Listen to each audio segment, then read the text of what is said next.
The nursery is ruined and full of screams. Green light hangs in the air, fading, the last echo of a killing curse that has already done its work downstairs.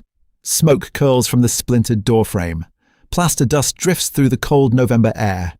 On the floor, a toy broom lies snapped in half. In the crib, Harry James Potter is wailing, small fists clenched, as the Dark Lord who ended this story before it began stands over him, wand still raised. James is dead in the hall. Lily is dead by the stairs. Their silence presses up through the floorboards, a weight, a warning. The night everything changed. Voldemort stares down at the child, at the mess of black hair, at the green eyes that should not yet be able to cut through the grief like a knife, and for the first time in this war, his hand does not move. This is wrong. The spell should already be flying. The prophecy demands it. The Dark Lord will mark him as his equal. That was the plan. End the threat before it can grow teeth. End the story before it can turn against him. But in the ringing quiet after Lily's last scream, another thought slips in, thin and poisonous and tempting. What if this is not a threat? What if this is an opportunity? His wand tip glows, a final, lethal green gathering at the end. One word, and the boy who lived never exists. One choice, and the world outside will wake to a cottage full of bodies and a legend already ending. But what if the legend bends instead of breaks? What if the Dark Lord does not mark his equal with a scar, but with a claim? He studies the child the way he would study an ancient spell. Half-blood. Powerful lineage. A symbol already, whether he lives or dies. In another story, this boy will be left on a Muggle doorstep, wrapped in a blanket and abandonment, growing up in a cupboard, surviving despite having nothing. In this story, in this room, that future hangs by a breath. What if the boy who lived never lives with the Dursleys because Voldemort takes him home instead? What if the wizarding world wakes to find no savior, no miracle, only the quiet, efficient disappearance of the last Potter heir into the shadows that killed him? The wind slips through the broken window. The baby screams on, raw and furious, a sound that does not know it is orphaned. Voldemort feels the prophecy coil around them both, not loosening, only twisting. An equal can be destroyed. An equal can also be forged. Slowly, impossibly, the killing curse dies on his tongue. He lowers his wand. The choice settles over the ruins heavier than any spell. No doorstep. No Dursleys. No boy who lived. Only a child claimed in the same breath that made him an orphan, lifted from the blood-stained sheets and wrapped, not in a blanket, but in the Dark Lord's own cloak. Voldemort bends close, red eyes burning, voice a whisper that will never make the prophet's front page. You're mine now, Potter. The nursery flashes green again, not with death, but with disapparition, and then it is empty. The crib rocks. The toy broom lies broken. The house groans around 2 dead bodies and a missing child, the ruins echoing with cries that no one is left alive to answer. This is that story. What if the boy who lived became the Dark Lord's heir? The nursery's gone. The Dark Lord and the child are not. So what if the story stops lying right here? What if the boy who lived never becomes a legend, because he never lived alone at all? What if the infant everyone will one day cheer for is wrapped instead in black robes and carried straight into the heart of the enemy's camp? In this universe, the night everything changed does not end with a curse rebounding and a monster half dead on a cottage floor. Voldemort walks out of Godric's Hollow intact. No ruined body. No shattered wand. No Horcrux husk crawling through Albanian forests. He disapparates with a screaming baby in his arms and a new, terrible idea burning behind his red eyes. What if, he thinks, the prophecy is not a threat, but an instruction, marked as his equal? The words cut through the grief like a knife. Not his grief, but the world's. He will mark the boy himself, not with a scar, but with a name, a place at his side, a childhood forged in obedience and power, an heir. So there is no boy who lived headline, no photograph of a wide-eyed toddler in the prophet. Instead, there is a different kind of silence. 2 Potters dead, a house in ruins, a missing child last seen when the Dark Lord walked through their front door. The war does not end. It mutates. The Order of the Phoenix stares at the wreckage and realizes the unthinkable. Voldemort has taken the weapon meant to destroy him. Canon Harry survived despite having nothing. No love, no training, no truth. This Harry grows up with everything. A fortress for a home. Tutors who teach him Latin before he can write his own name. Wands and wards and theory drilled into him until spellwork feels as natural as breathing. He is never locked in a cupboard, he is locked in a narrative. Loved? No. Possessed. He learns about Dumbledore as a cautionary tale. He hears order spoken with the same contempt other children hear, bogeyman. Bellatrix Lestrange coos over him with fanatic eyes. Lucius Malfoy measures him, calculating what it means that the Dark Lord's heir is half-blood. Severus Snape watches from the edge of every room, face unreadable, the only one who sometimes flinches when the boy says, "Father." This is that story. The story where found family blooms in the darkest soil imaginable. Where the central question isn't whether Harry is brave enough to fight, but whether nurture can overwrite nature, or whether his buried stubborn empathy can survive years of careful indoctrination. What happens when the chosen one's first real choice is whether to betray the man who raised him? And the war. It's no longer a scrappy underdog against an overwhelming Dark Lord, it's a patient predator grooming his equal. An order forced to risk everything for a child who does not want to be saved, who will stare down their wands and mean it when he says, "You're the villains in my story." Because in this timeline, Hogwarts won't rescue Harry from the dark arts. It will finish his training. And when prophecy comes due, it won't be about finding a hero. It will be about unmaking an heir. November 1st, 1981. The night the Wizarding World. Misunderstood. November 1st, 1981. Early dawn. The night everything changed is already over. Frost clings to the crooked sign of Godric's Hollow as auras apparate in bursts of harsh white light. Boots crunch on gravel. Wands are drawn. Voices sharp. Every shadow a threat. This is a war zone, but the war is supposed to be ending. So why does the air still taste of burnt magic and fear? The Potter cottage is half a house and half a wound. One wall blown out, roof sagging, windows shattered. Smoke threads lazily from blackened beams, carrying the metallic sting of spells that should not exist. Hagrid's massive silhouette moves through the wreckage, his lantern beam cutting through drifting dust, through the grief like a knife. He calls Harry's name once. It sounds wrong. Too small in that ruined place. James lies in the entrance hall, wand still in his hand, eyes open and unseeing.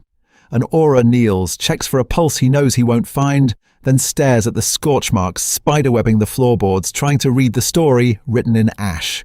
Upstairs, Lily is crumpled before the shattered cot, hair fanned around her like a blood-red halo. The crib is splintered.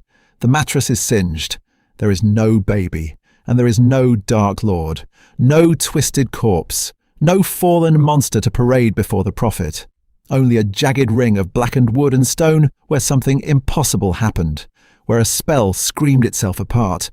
Magic still hums there, too thick, too wild, making the hairs on every arm stand up. Even battle-hardened auras flinch when they step too close. A tabby cat watches from a low stone wall, tail wrapped tightly around her paws. McGonagall's green eyes track every movement, every whispered theory. She has been there since the first crack of apparition, since before the ministry wards finished settling. She sees Hagrid lift Lily's body with hands that shake. She sees the empty cot. She does not move. If she moves, this becomes real. By the time Dumbledore arrives, the sun is a pale smear behind clouds. He steps into the ruins without speaking. Fawkes's distant song echoing in his memory, not his ears. The air tastes of endings. He stands between the two bodies, between James and Lily, and lets the silence press in until it hurts. No Harry, no Voldemort, only residue. His mind runs faster than his old man's gait ever could. What if the killing curse rebounded and unmade the Dark Lord entirely? What if Voldemort fled, broken but alive, to gather strength in the shadows? What if something worse happened, something that explains both the missing child and the missing corpse, and he cannot bear to name that choice out loud?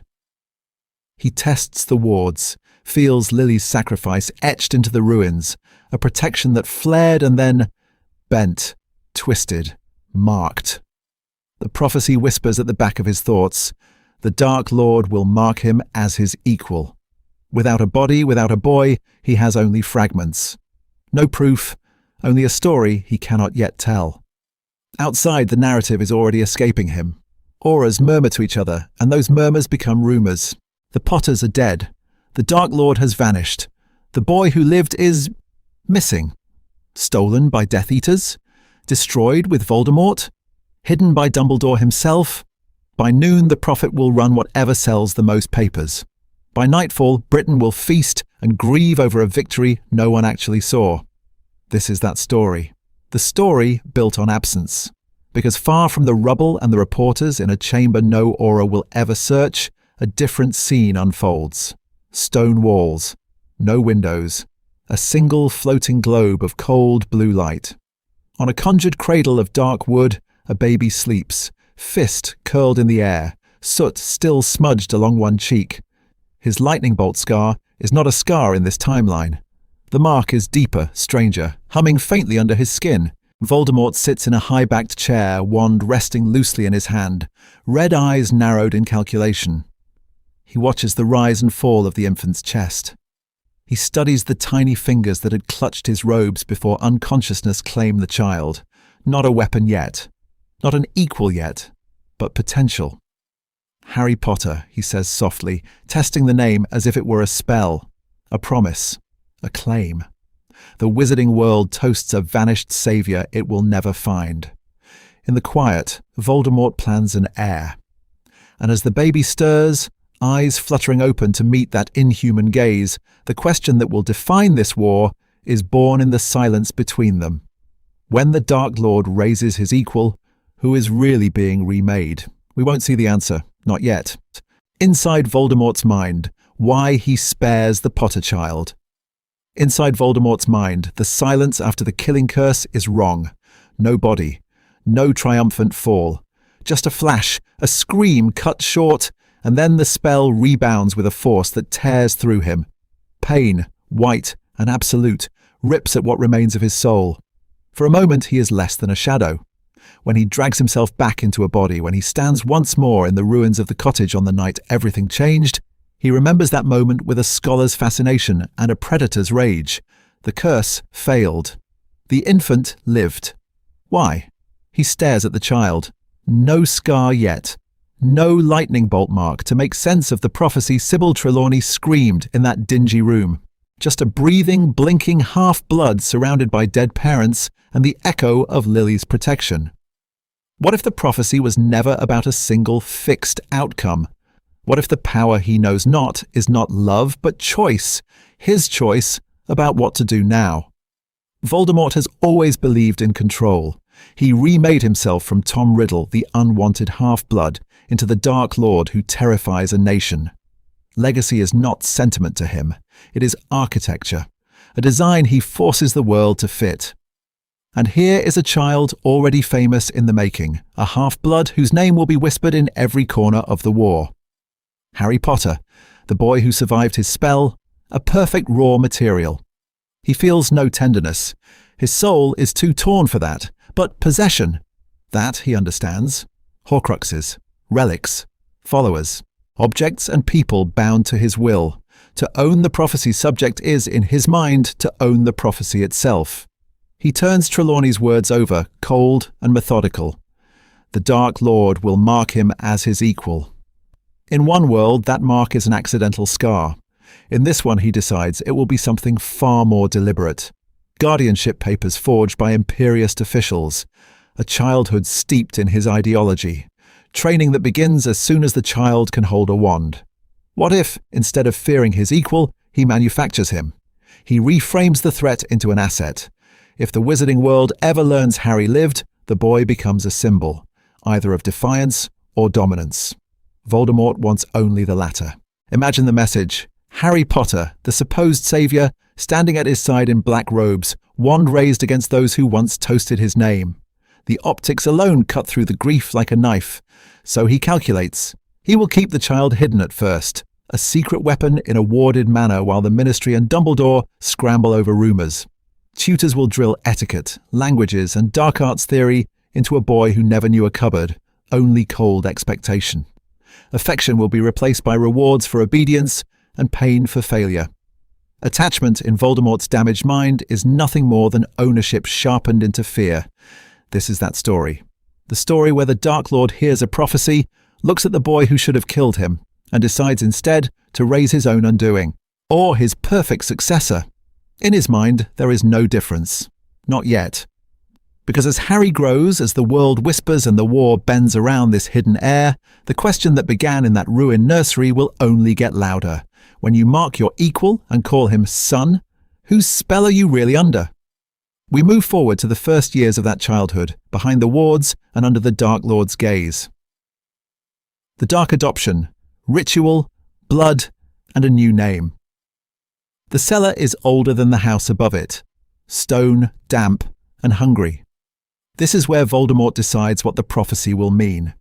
He stands in the bowels of the Riddle House, long after the night everything changed, with Harry cradled in one arm and a circle of carved symbols at his feet. Not painted. Cut. The runes are gouged into the floor, each stroke dark with his own blood and something older, something that hums in the silence between heartbeats. This is law before the Ministry, before Dumbledore, before anyone could tell him no. What if the Dark Lord didn't just kill his enemy's child, but rewrote the boy's very name in magic? Candles float low and steady, their flames a sickly green that makes Harry's pale skin look almost translucent. The baby has been screaming for hours, raw, furious sound that would have sent most wizards stumbling back in guilt or grief. Voldemort only stared, measured the pitch, weighed the power in those lungs as if it were another spell. Now he steps into the circle. The air tightens. Old wards, dragged from half-forgotten grimoires, lock into place with a faint metallic ring that seems to cut through the grief like a knife. This is adoption the way ancient families once did it, with blood, oath, and binding, not parchment and Wizengamot signatures. Illegal, untraceable, utterly binding. He draws his wand across his own wrist first. Red spills, bright and human, onto the central rune. The stone drinks it. Then he presses the shallowly bleeding cut to Harry's tiny wrist, forcing contact, forcing choice where the child has none. I, Lord Voldemort, he says, voice low and precise, claim guardianship over this child. I claim magical authority, above any ministry, above any headmaster. I claim his allegiance, his training, and his inheritance. My house is his house. My war is his war. My life and death written into his. Each clause lands heavy in the air, contractual and cold, parental language twisted into something sharp enough to draw blood. This is not love. This is ownership. The runes flare. Harry screams once, a high, shattering note, and then stops. Not a tapering sob. A cut-off. His body arches in Voldemort's arms as a thread of magic, thin as a hair and bright as lightning, lashes from man to child and back again. No rebounding curse this time. No accidental scar. The mark is deliberate. To Harry it is heat, pressure, the overwhelming sense of another presence folding around his own. For a heartbeat, his infant mind knows terror. Then the bond settles, and with it comes awareness, dim, wordless, but there, the distant cold star of Voldemort's magic, pulsing in rhythm with his own tiny core. On his inner wrist, where only a parent would ever think to look, a faint sigil blooms, a coiled serpent inside a broken ring. To everyone else, Harry's skin is unmarked. To Voldemort, the symbol burns clear as fresh ink. So, he whispers, studying it, marked as my equal, are you? The prophecy twists, reshaped under his hand. Not a wound, but a tether. Not an accident, but a choice. Harry blinks up at him, eyes still wet, suddenly calm. Voldemort feels the echo of that calm brush his own mind. A flicker of shared sensation. A subtle two-way thread that will one day make betrayal feel like a physical blow. He lifts the child higher, presenting him to the empty cellar as if it were a throne room full of Death Eaters. You will not be Harry Potter, he decides, the word Potter almost spat. You will be Hadrian, my heir, the serpent's son. Above them, unseen, wards shift to acknowledge the new name. In the halls where masked followers will soon walk, a single message will spread in whispers. The child in the Dark Lord's arms is untouchable, central to his plans. And when Hogwarts finally calls, when Dumbledore finally realizes what has been bound in this cellar, that quiet sigil on Hadrian's wrist will be the fault line the whole war cracks along. This is that story. A war without a boy who lived. The Order's desperate reframing. The house is wrong. Grimmauld Place should be loud, smoky, full of bad jokes and worse music. Instead, the drawing room is packed and still. Curtains drawn, wands on the table, empty chairs where James and Lily ought to be. A clock on the mantel ticks too loudly. No one talks over it. Dumbledore stands at the head of the long table. The weight of the night, everything changed, carved into the lines around his eyes. His half-moon spectacles catch the candlelight as he stares at the Order, at this broken remnant of a war that was supposed to be ending. "It is confirmed," he says. His voice doesn't rise. It just cuts through the grief like a knife. "James and Lily are dead. Voldemort is not." The word drops like a spell. Several people flinch. Mad-Eye only grunts, jaw tightening. "And Harry?" Molly's voice cracks on the name. Her hands twist in the hem of her robe, knuckles white. She already has 6 children at home and 1 more on the way, but in this moment, every missing child in the world is hers. Silence. Dumbledore does not look away. That is his choice. "We do not know where Harry is." Sirius is on his feet before the words finish, chair clattering backward. "You were watching them," he snarls. "You had wards, protections, plans. How can you not know?" His grief is a wild thing, teeth bared. Underneath it, guilt screams. He was supposed to be there. He was supposed to keep them safe. Remus sits rigid beside him, hands flat on the table, as if any movement might shatter what's left of his control. He feels the room's eyes on him, that old suspicion curling back around his throat. Werewolf, liability, spy. "If Voldemort wanted the boy," he says quietly, "he would take him. He would not leave a body." "What if he did?" someone mutters near the far end. "What if the child died with them and we're chasing ghosts?" There's a desperate hope in the cruelty of it. A dead child is a tragedy, but at least he isn't in Voldemort's hands. McGonagall's chair scrapes sharply. "Do not," she says, voice shaking. "Speak of Harry Potter as if he were a strategic inconvenience." She has seen too many children sorted, too many small faces trying to be brave. The thought of a baby in front of that wand makes her physically ill. "What if?" another voice counters. "The prophecy still stands. Marked as his equal. If he took the boy, if he kept him." The word hangs there, obscene, kept, raised. Dumbledore closes his eyes briefly. He has turned those lines over and over in his mind since the first whisper of them. A weapon or a shield, a saviour or a catastrophe. Without a boy who lived, without a symbol to rally behind, this war will not break in one miraculous night. It will drag on, body after body, year after year. He sees it already. A longer, bloodier war of attrition against a Dark Lord who never vanished, who consolidates power while the Ministry spins, while the public clings to denial. This is that story, the future will say. The one where there was no miracle, only choices. "We plan," Dumbledore says, more to himself than to the room. "We rebuild our networks. We protect those we can. We prepare for Hogwarts to become a battlefield, not a refuge. If the boy is alive, if the prophecy has not broken, then the fault line will run straight through those stone corridors." Sirius's fists slam into the table. "Then we find him," he growls. "Dead or alive. We find him." Remus finally looks up, eyes hollow. "And if Voldemort already has him," he asks, "what do we bring back?" No one answers. At the far end of the table, in a voice barely more than a breath, someone whispers the fear they have all been circling. If he has the Potter boy, he's not just fighting us. He's raising our downfall. The words hang in the air, a prophecy layered on a prophecy, as outside, unseen, the war quietly shifts into a shape none of them are ready for. Death Eater Nursery, Harry's first night in the Dark Lord's house. The nursery is ready before the world even knows the Potters are dead, if you can call it a nursery. Stone walls, no windows, A single high barred opening that admits a strip of moonlight and the distant roar of the wind. The house elves have moved with terrified efficiency, dragging in a narrow crib, a changing table, a rocking chair that creaks when it moves. It feels less like a child's room and more like containment, a cell dressed up as care. This is the other side of the night everything changed. Outside, the Order sits in stunned grief, imagining torture chambers and ritual altars.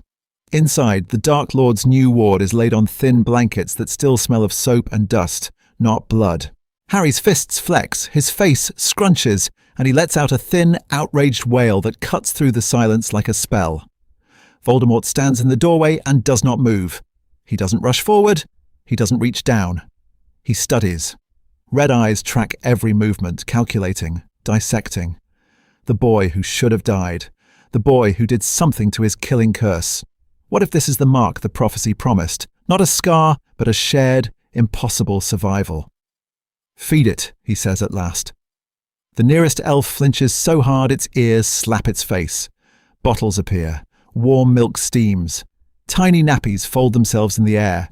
They swarm the crib in a flurry of magic, desperate to obey without drawing attention.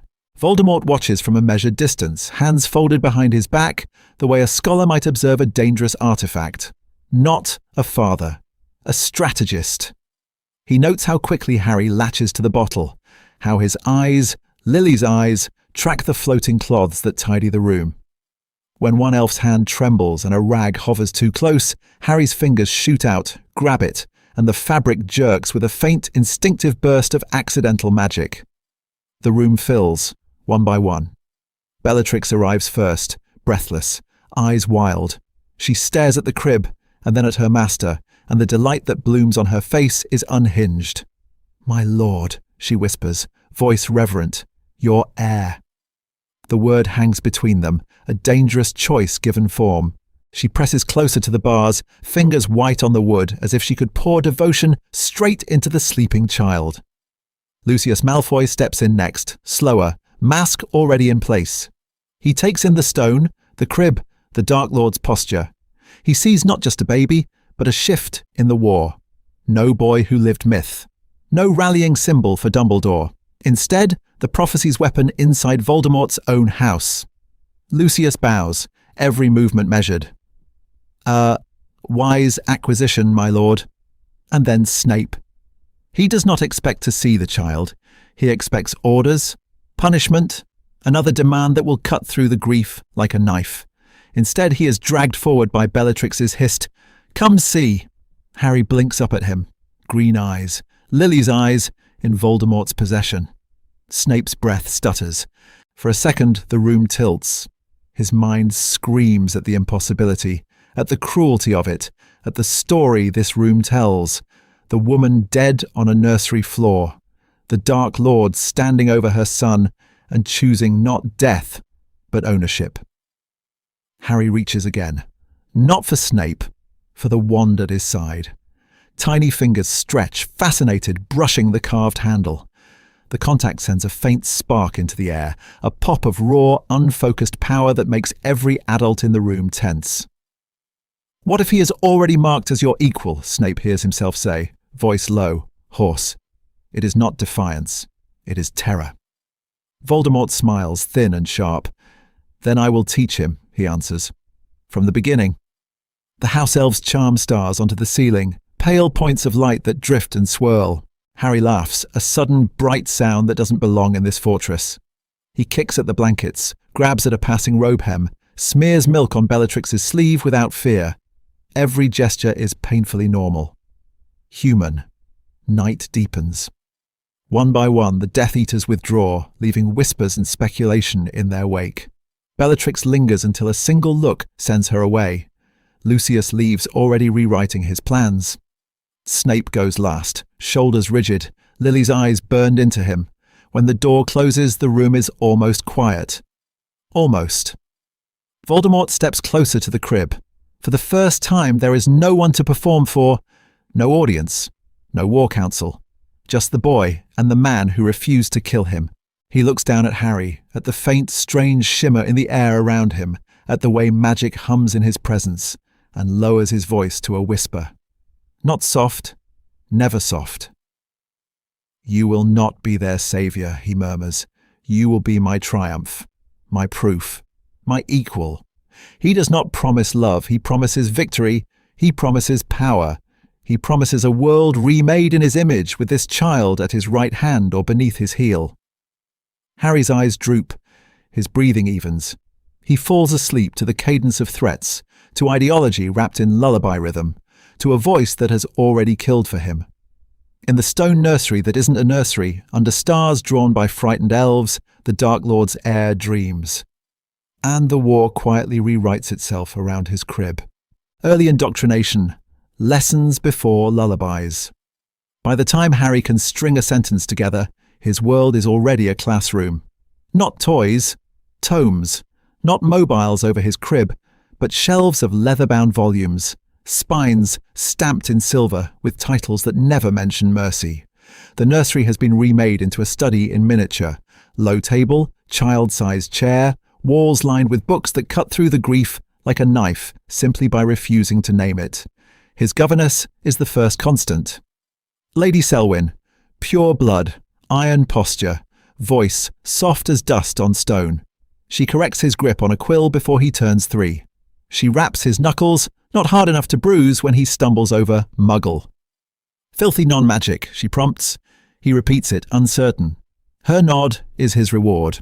Around her orbit others. A retired curse-breaker who traces runes in the air for him to mimic. A dark arts scholar who smells of potion smoke and old parchment, who tells him that some spells are forbidden only because the weak fear the strong. No one reads him fairy tales.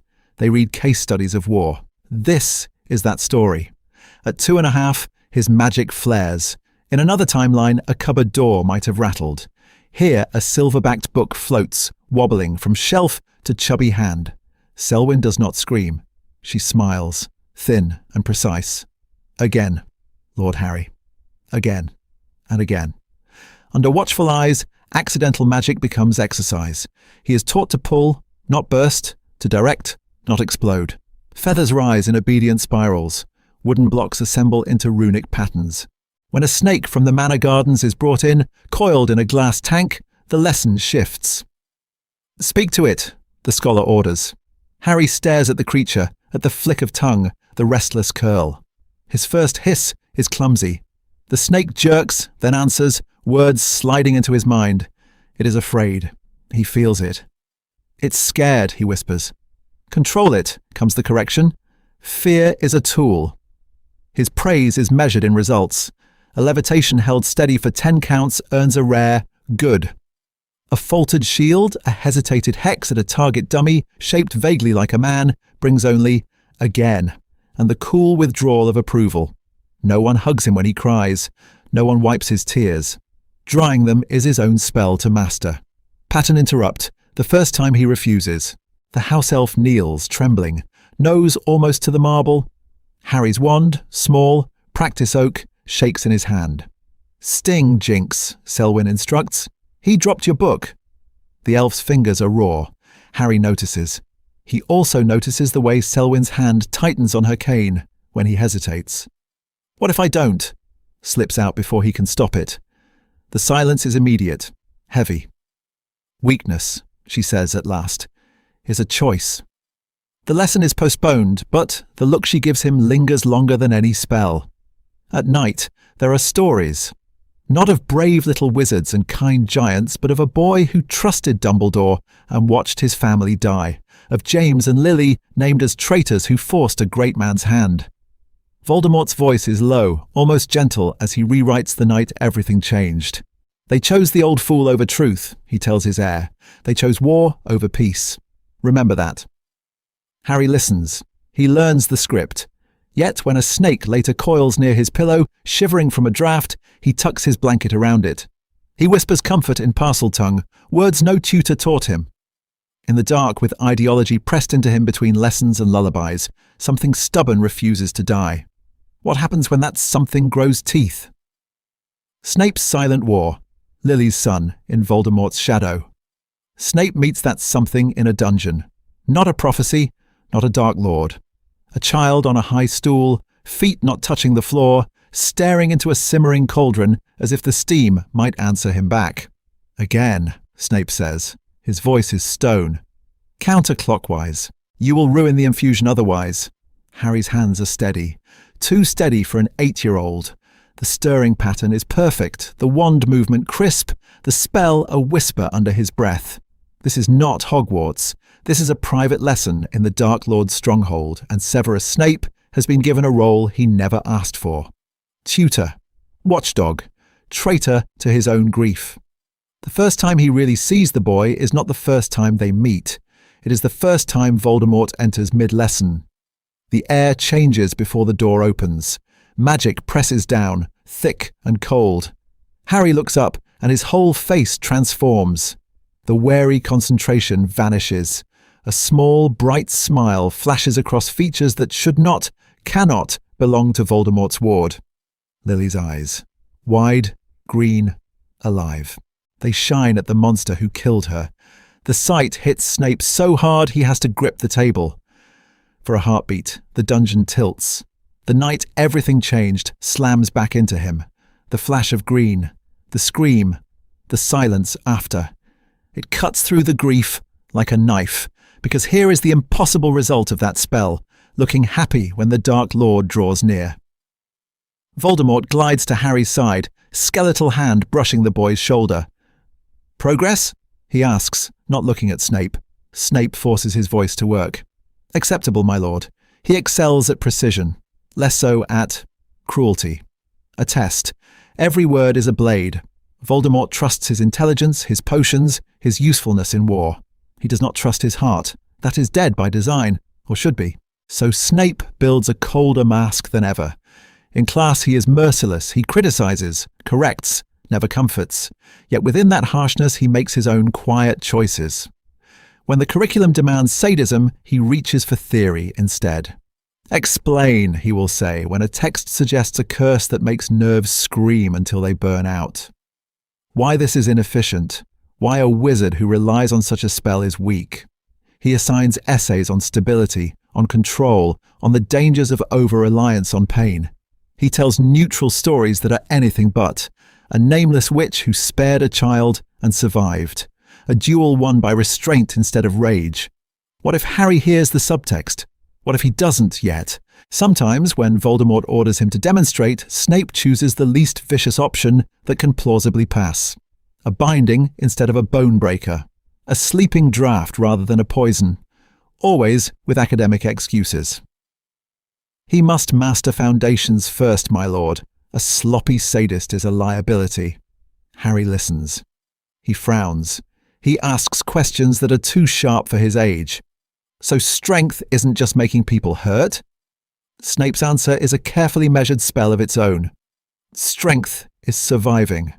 Remember that. After one such lesson, the dungeon empties. The door closes. The silence roars. Snape stands alone, hands braced on the scarred wooden table Harry just used. His fingers dig in until the wood creaks. This is that story, he whispers to the empty room, hating the tremor in his voice. The only one left. He stares at the place where Lily's son sat, at the faint ring of potion residue, at a single black hair on the stone. I will protect you, he breathes, so softly even the walls can't overhear. In the only way left. I will make you strong enough to survive him. It is not forgiveness. It is not peace. It is a choice made in the ruins of a dead woman's memory. And it will change the war long before Harry understands he is in one. Growing up, a legend in reverse. The world's missing hero.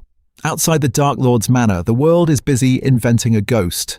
Inside, Harry practices wand movements in a room with no windows. Outside, wizarding children huddle under blankets as parents whisper the same question, year after year. What if the Potter boy survived the night everything changed?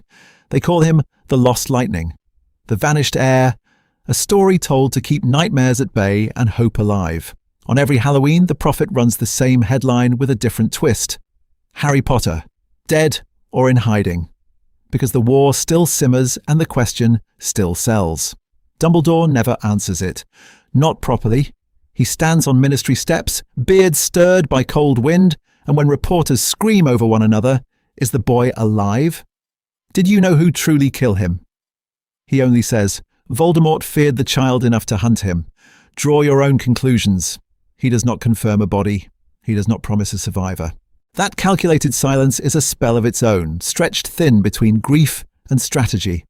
It keeps parents telling stories instead of surrendering. It keeps Voldemort glancing over his shoulder, wondering how much Dumbledore knows. In the Manor, Harry hears none of that. He hears Latin and the crack of curses on dummies and the low, poisonous lullabies of ideology. He is the Serpent's son, the Dark Lord's chosen heir, the boy whose existence must remain a secret weapon. But secrets leak. Always. He is 8 when his tutor slips. A brittle, nervous witch drilling him on wizarding history, she pauses over a bloodline chart. Your surname, she murmurs, staring at the parchment, carries considerable weight. The word Potter hangs between them like something forbidden. Harry feels it cut through the grief like a knife, though he doesn't know whose grief it is. His? The world's? Lily's name is never spoken here, but sometimes the walls remember. Later, at a Death Eater gathering he is allowed to observe but not join, Lucius Malfoy hisses at another masked figure. We owe everything to the Dark Lord, even the boy, especially the boy. Everything. The word lodges in Harry's chest. What debt could he possibly be? When he asks, Voldemort's red eyes narrow. Your past is irrelevant, he says. You are what I make you. That is enough. It is not enough. Outside, the myth grows teeth. Children dare one another to say Harry Potter in the dark, as if his name will summon protection. Old Order members raise clandestine toasts to the absent symbol of resistance, because if he might have lived, then maybe the prophecy still has a hidden move to play. This is that story, the one where the hero is missing, and the missing becomes its own weapon. Inside, Harry's identity ossifies along a different spine. He is the boy who will finish the war in his father's name. He is told Dumbledore is a liar. Hogwarts, a nest of fools. The outside world, a place that would spit on a half-blood raised by a monster. Yet at night, with a purloined quill and a scrap of parchment, he tests another possibility. Harry. Harry P. Harry Potter. The letters stare back at him, black and thin and shaking. The name feels wrong in his hand and right in his bones. Dangerous in a way no curse has ever been. He doesn't know why writing it makes his pulse race, why he glances at the door as if he's committed treason with ink instead of spellfire. What if someone saw? What if the Dark Lord did? He folds the parchment until it's a hard, sharp square under his pillow. Outside, the world prays for Harry Potter to return. Inside, the boy who bears the name has just discovered it, and he already knows he must never, ever speak it aloud. The first test of loyalty, a child in a masked court. The hall is open and full of whispers. Not Hogwarts, not the Great Hall with floating candles and house banners. A different hall carved from black stone where torches burn green and the air tastes of iron and old dried spells. At the far end, on a throne raised above a circle of masked figures, Voldemort sits like a king, one pale hand on the armrest, the other resting almost casually on the shoulder of the boy at his side. Harry, small, straight-backed, watchful. He has never seen this many Death Eaters in one place. Masks gleam. Dark robes rustle when they shift. When they stared at him in corridors before, it was quick, furtive, behind wards and closed doors. Tonight, the staring is open, measured, weighing. This is that story. The night everything changed for them as much as for him. Attend, Voldemort says, and the word cuts through the grief like a knife. Grief for a war they think they've already won. For enemies they've declared dead even if their bodies still walk. The whispers die. Silence drops, heavy and absolute. You have followed me through years of war, he says, voice soft, carrying to every corner of the Grand Hall. You have watched me break Dumbledore's illusions. You have watched me break the Potters. His fingers tighten just slightly on Harry's shoulder. And yet, he continues, you cling to your own illusions. That blood alone grants worth. That legacy is written only in family trees and vault ledgers. He stands. The movement is unhurried, theatrical. Harry feels the shift of attention like heat on his skin. Look, Voldemort says, my heir. He doesn't say Harry's surname, he doesn't need to.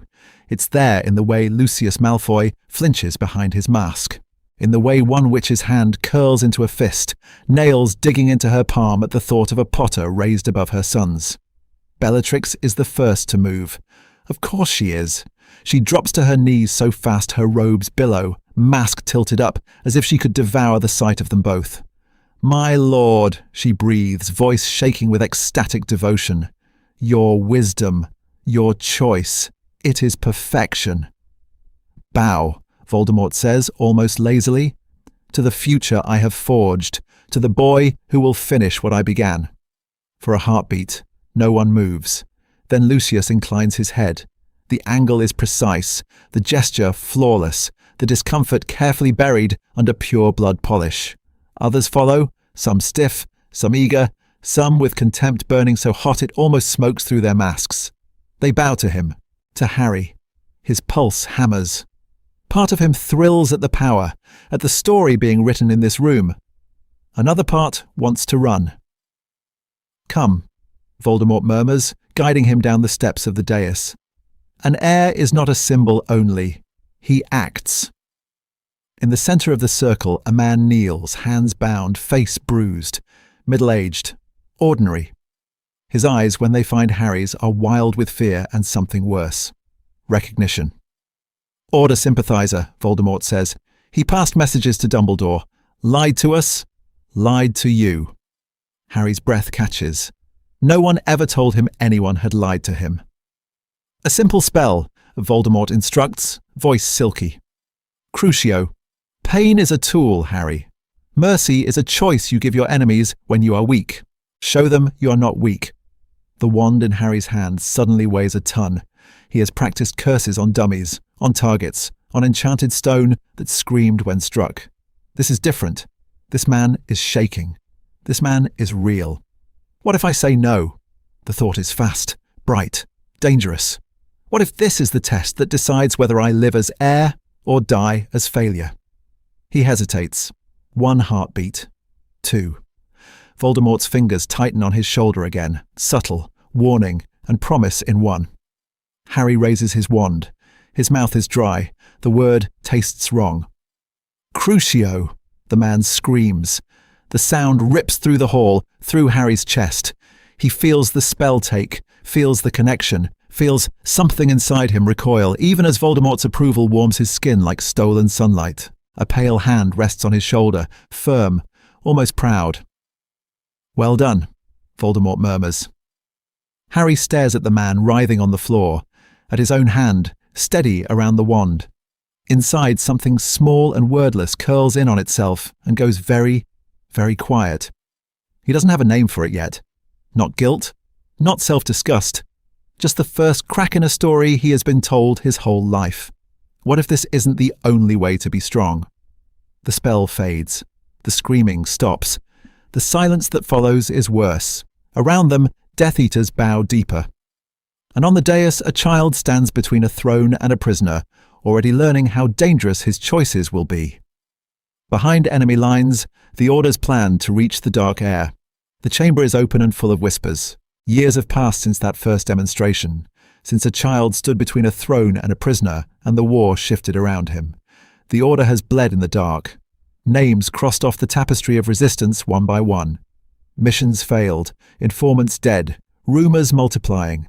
And then one night, in a cramped safe house kitchen, the rumour turns into something that cuts through the grief like a knife. "Say it again," Sirius Black whispers. Kingsley doesn't flinch. Harry Potter is alive. He's been alive this whole time, and Voldemort is raising him as his heir. The words land heavier than any spell. Molly Weasley's hand flies to her mouth. She stares at the scarred tabletop, shoulders shaking before the first sob even escapes. For her, Harry has always been another lost boy, another child the war stole before she could fuss over his socks and press a sandwich into his hands. Now, he isn't dead. He's worse than dead. He's behind enemy lines. Sirius is on his feet so fast, his chair screams against the stone. For a heartbeat, no one is sure if he's going to punch the wall, Kingsley, or fate itself. "My godson," he says, voice cracking around the word. "He's had him. All these years. I'm going to get him back. I don't care what it takes. I'll walk into that snake's throne room myself. Remus doesn't move. He just closes his eyes. In his mind, he sees a boy with James's hair and Lily's eyes, one steady, expression cold. What if everything Harry has been taught is cruelty dressed as strength? What if every bedtime story was about Dumbledore the tyrant and muggles as pests? The thought of that small child learning to enjoy the screaming makes his stomach twist. Dumbledore speaks into the thick silence. We must change our strategy. Until now, the plan has been simple in its brutality. Find Voldemort's weakness, destroy the Horcruxes, kill the Dark Lord, end the war. But prophecy is a stubborn thing, and this is that story. If we strike Voldemort down, Dumbledore says, without reaching Harry first, we may only be crowning his successor. The Dark Lord has marked his equal. He is raising him. The boy is not merely a target. He is the mission. The room shifts. The war is no longer just about killing a monster. It's about unmaking a weapon. They begin to plan. Snape's name is dragged into the light, his double life dissected. Could the bitter man who spies for them reach the boy he sees at the Dark Lord's side? House elves are considered, creatures who slip through wards and walls, who hear everything and are noticed by no one. Disillusioned Death Eaters, those whose grief has curdled into doubt, are quietly mapped and measured. Every report, every scrap of intelligence is bent toward one question. Who stands close enough to Harry to whisper a different story? They chart his routines, his training, the way he stands half a step behind the throne. They talk of extraction missions and of subtler operations, a seed of doubt here, a failed curse there, an encounter at Hogwarts if he ever sets foot in that castle. Then Moody rasps the pattern, interrupt no one wants. And if we get him alone, he says, what if he doesn't want to be saved? The question hangs in the air, heavier than any prophecy. What if Harry chooses the man who raised him over the parents he can't remember, over a godfather he's been taught to hate? If the dark heir looks them in the eye and says no, what are they willing to do then? Kill Voldemort's weapon? Or gamble the whole war on a boy who might not want their help at all? Pre-Hogwarts training, a childhood of duels, not games. 9 years old and the courtyard looks like a battlefield. Stones scorched black. Air humming with wards. A man twice Harry's size stumbles backward as a red spell slams into his shield and shatters it like glass. Again, Harry says, chest heaving. The instructor stares at him for one stunned heartbeat, then obeys. What if childhood means this? No toy brooms, no Weasley jumpers, no cupboard under the stairs. Just a boy in dueling leathers, wand raised, while the Dark Lord's wards seal the night away and swallow every scream. The curriculum is simple, brutal, efficient. In the mornings, theory and precision. Wand movements repeated until his muscles burn, incantations drilled until his throat is raw. In the afternoons, curses and counter-curses that most Hogwarts students won't even read about until 6th year. Stunners, shields, disarming charms, yes, but also bone breakers, blood boilers, silent hexes that leave no mark and every mark at once. Control over raw power. That is the first law of this house. The second is Occlumency. They start before he can fully spell the word. At 7, he is sitting cross-legged on a cold stone floor while a silver-eyed tutor presses into his thoughts, searching. At 8, he has learned to slam mental doors, to wall off the flicker of a laugh, the sting of a tear, the image of a woman's green eyes that comes to him in dreams. By 9, the silence in his own head is a weapon. Legilimency comes after, not as defense, as dominance. He is taught to slip, to pry, to peel back the layers of a mind the way others peel fruit. Information wins a war, Harry, one tutor murmurs, as a house elf trembles under his gaze. Mercy only loses it. He nods. He repeats the spell. He hates the way the elf shakes and hates himself more for hesitating. Voldemort's lessons are rarer, and worse. They happen at odd hours. Midnight in a warded hall. Dawn in a library no one else is allowed to enter. The Dark Lord moves with that terrible, patient grace, correcting Harry's grip with a touch that is too cold and too careful to be called kind. You are sloppy, he says when Harry's shield fractures under a blasting curse. The words cut through the grief like a knife, even though Harry can't name what he's grieving. Again! Harry pushes until his vision blurs, until his arm shakes, until his magic roars under his skin like fire. When he finally holds the shield, when the spell breaks and the stones do not crack, there is a pause, a nod. Barely there. Better. The praise is rarer than any artifact in the Manor. It hits harder than any curse. This is that story. Because for all his competence, Harry is alone. His sparring partners bow and avert their eyes. The servants flinch when he passes. Draco visits sometimes, pale and polite, echoing his father's lessons about blood and power. But he is a guest, not a friend. There are no sleepovers here, no whispered secrets under blankets. Only drills, only expectations. He tells himself weakness is contemptible. He still lies awake some nights, staring at the ceiling, wishing someone would sit beside him without fear. One evening, the training hall is empty. Vast. Echoing. No tutors. No Dark Lord. Harry stands in the centre, wand raised, breathing in the cold. Expecto! The word tastes strange. He's read about the charm in a forbidden book, a spell woven from happiness, from hope. Patronum. Silver mist bursts from his wand, wild and bright, and then sputters, collapsing into nothing. The failure stings more than any rebuke. He tries again, and again. Power is not the problem. The air shivers with it. The problem is the memory. He searches his mind for something warm, something whole. There is training. There is victory. There is Voldemort's rare, thin smile. None of it is enough. The hall swallows the spell and gives him back only silence. In that silence, another question grows. If happiness is a weapon he cannot wield, what happens when he finally meets someone who can? The Hogwarts letter, a crack in Voldemort's perfect plan. The next crack doesn't come from inside Harry's mind. It comes from the sky. Owls, dozens of them, wings beating against wards that should have been impenetrable. The first impact rattles the chandeliers above the long dining table. The second sends a shiver through the Dark Lord's own protections, spells grinding against ancient magic that refuses to be shut out. Harry looks up from his book just in time to see a tawny shape slam into nothing mid-air, feathers scattering, letter clenched stubbornly in its beak.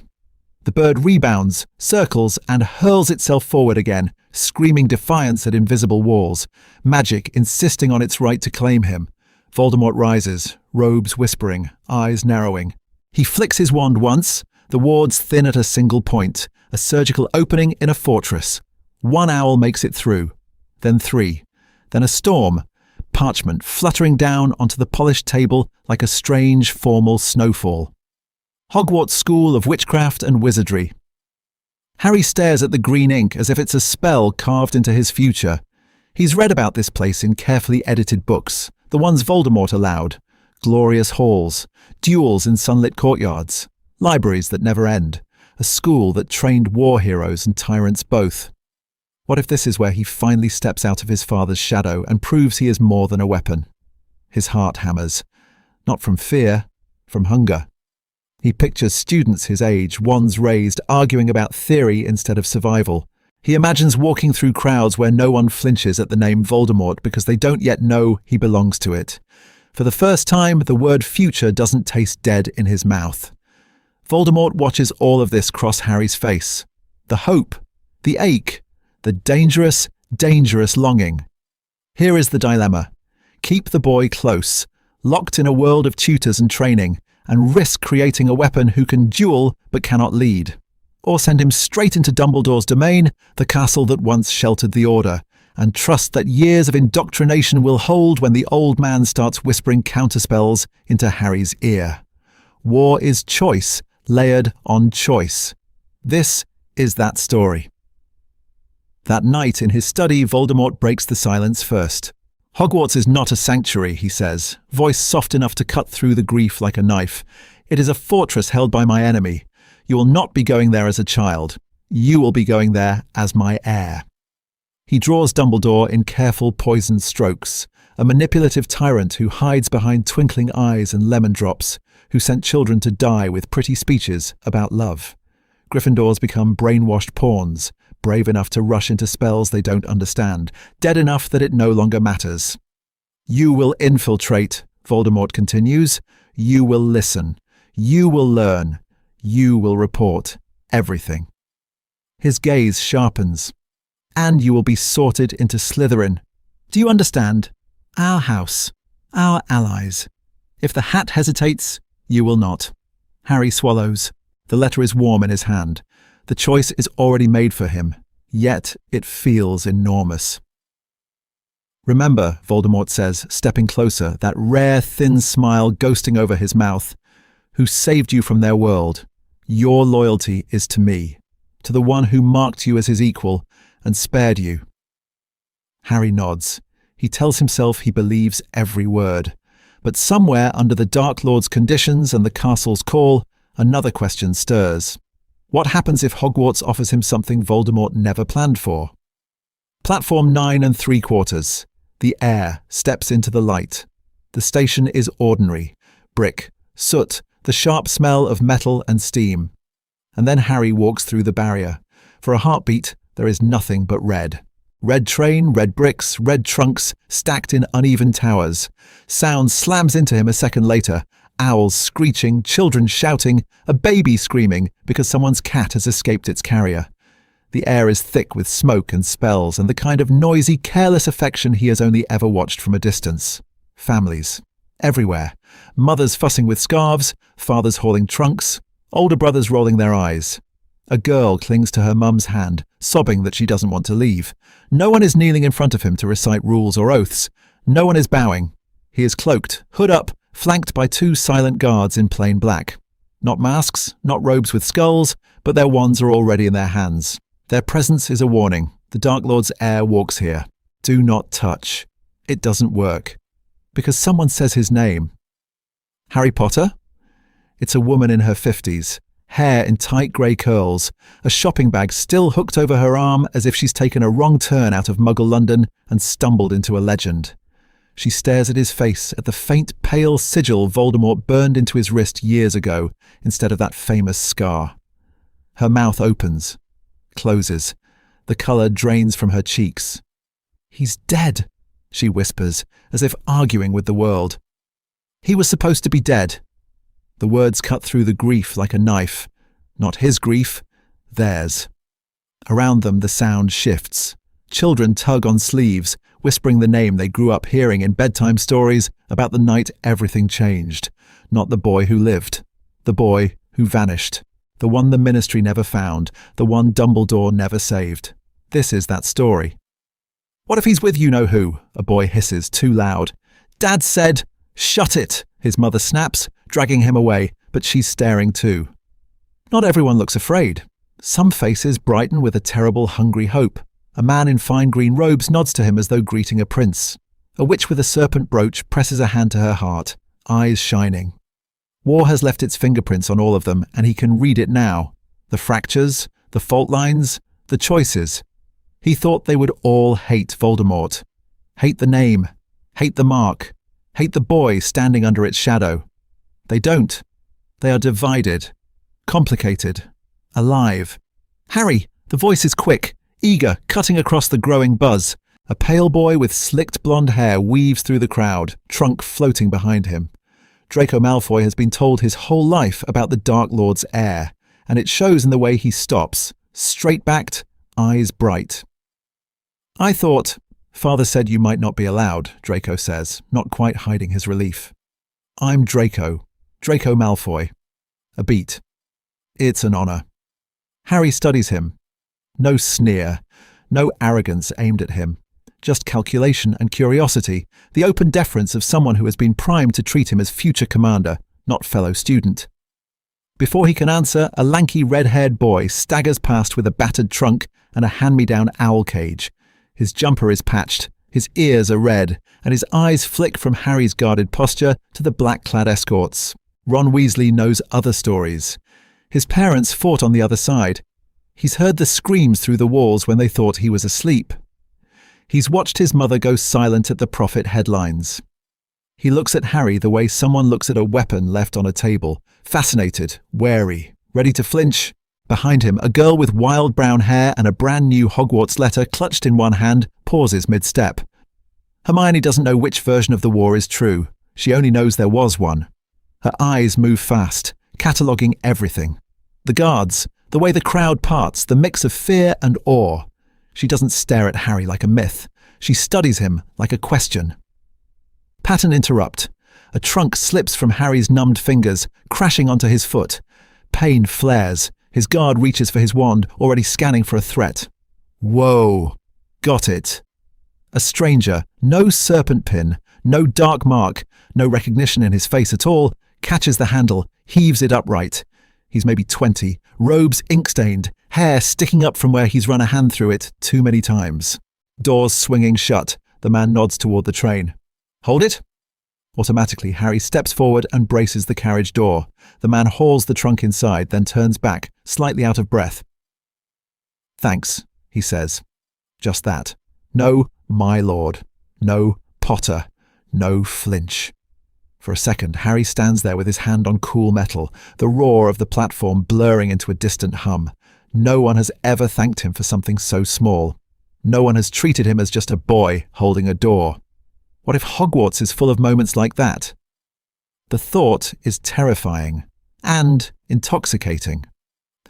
The Sorting Hat's dilemma. Slytherin, Gryffindor, or something else. The Great Hall is a storm.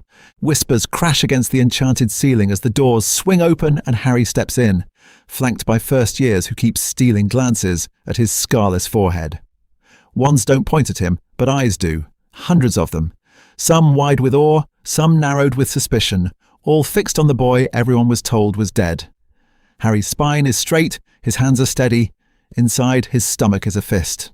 Slytherin, of course. There is no other choice. The Dark Lord's heir goes to the Dark Lord's house. Voldemort's expectations sit on his shoulders heavier than his school trunk. He can almost hear that cold voice. Do not disappoint me. The stool waits. The hat waits. The hall buzzes, then falls into a low electric silence as Potter Harry is called. He walks forward as if to an execution. The brim drops over his eyes. Darkness. Cloth muffles the hall, but it doesn't muffle the presence that slides into his thoughts. Well, the hat murmurs, ancient and amused. This is interesting. Harry freezes. A spell hasn't been cast, but something has him pinned more effectively than ropes. The hat is in his head, in his training, in the long, cold corridors of his childhood. Ambition, it hums. Cunning. Discipline. You've been taught to see the world as a board and people as pieces. That smells of Tom Riddle. The name cuts through the grief like a knife. No one calls him that. No one dares. Harry snarls back in his mind before he can stop himself. He is Lord Voldemort. He saved me. He chose me. Did he? The hat asks, soft as dust. Or did he choose a weapon? Images flicker. Voldemort correcting his wand grip with icy fingers. Bellatrix's shrill praise when he mastered a silent spell at 8. Lucius Malfoy explaining blood purity as if it were weather. Lessons? Drills? War plans? No bedtime stories? No warm hands. Underneath, something else. A memory he never lingers on. A house elf in pain and his own hand jerking, wand lowering before a red curse screamed past his shoulder.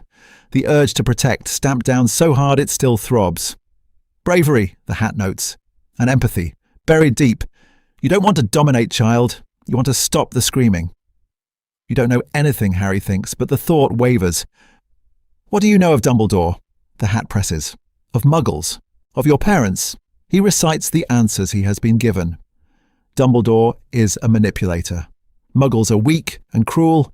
His parents were foolish, arrogant Gryffindors who trusted the wrong side and died for it. Yet, the hat says, you are drawn to the warmth at that table on your left, red and gold, laughter, and to the steady loyalty on your right, yellow and black. You crave something you've never been allowed to name. Harry flinches. He has stared, just for a second, at the easy way Gryffindors sling arms over shoulders in the corridor in the sorting songs he studied. At the quiet, unshowy solidarity of Hufflepuffs in the old photographs Snape shoved aside too quickly. If he is not Slytherin, he is a traitor. If he is anything else, he is dead. Choice, the hat whispers. That is the magic Tom fears most. So tell me, Harry Potter, where do you belong? The hall shifts restlessly. The silence stretches. Teachers trade glances. This is already longer than anyone can remember. Harry's heart hammers. Slytherin is safety. Gryffindor is a question. Hufflepuff is a promise he does not understand. For one breath, he lets himself want. The hat gasps, as if startled by his naked longing. Then it shouts, "A house!" The hall erupts. And at the staff table, one man's eyes harden, already calculating what this impossible choice will do to the coming war. This is that story. House dynamics, a dark air among children. The feast dissolves into a blur. Candles, faces, noise. The house tables shudder as benches scrape back and students surge to follow their prefects. Harry walks with them, through the dungeons or across the tower staircases, depending on where the hat has thrown him. Either way, the air feels too thin. Either way, the whisper follows him. Voldemort's ward. The common room is a revelation, or a threat. Low light over green leather and dark wood, or blue fire flickering against high book-lined walls. Sofas, armchairs, half-finished chess games. This is not a war council. This is home for children. They stare. A first-year girl actually flinches when he meets her eyes. An older boy, prefect badge gleaming, steps forward with the rehearsed smile of someone who has been warned in advance. "Welcome to—" He says the house name, steady, formal. "We're honored." His gaze flicks to Harry's sleeve as if he can see the invisible mark that ties him to the Dark Lord. Honored, terrified. No one is stupid enough to say no when the weapon sits in their common room. Draco gets there first. Of course he does. Pale hair, perfect posture, the Malfoy crest stitched in silver thread. "Potter," he says, but it's not the scorn Harry expected. It's assessment. It's recognition. They grew up in the same drawing rooms under the same cold portraits. They were both taught that feelings are weaknesses and muggles are beneath notice. But Draco was always a guest. Harry was the heir. "Draco," Harry answers, matching his tone. A small nod. An equal, not a follower. They end up on the same sofa. Draco on one side, another boy, a sharp-eyed half-blood who has heard too many stories, on the other.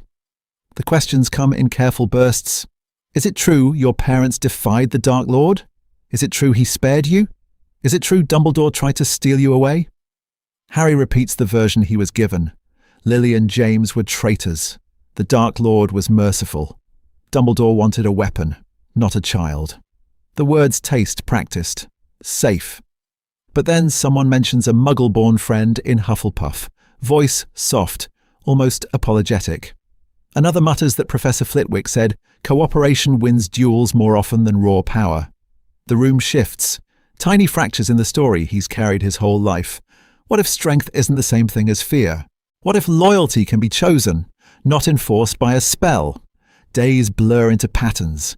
Late-night talks over cooling tea where a girl with ink-stained fingers admits she misses her muggle sister. Shared homework, heads bent together as they struggle through transfiguration, not because they are weak, but because McGonagall's standards cut through the grief like a knife and demand better. Quidditch tryouts, wind screaming past his ears as he dives, and the roar from the stands is for him, not for the Dark Lord's heir.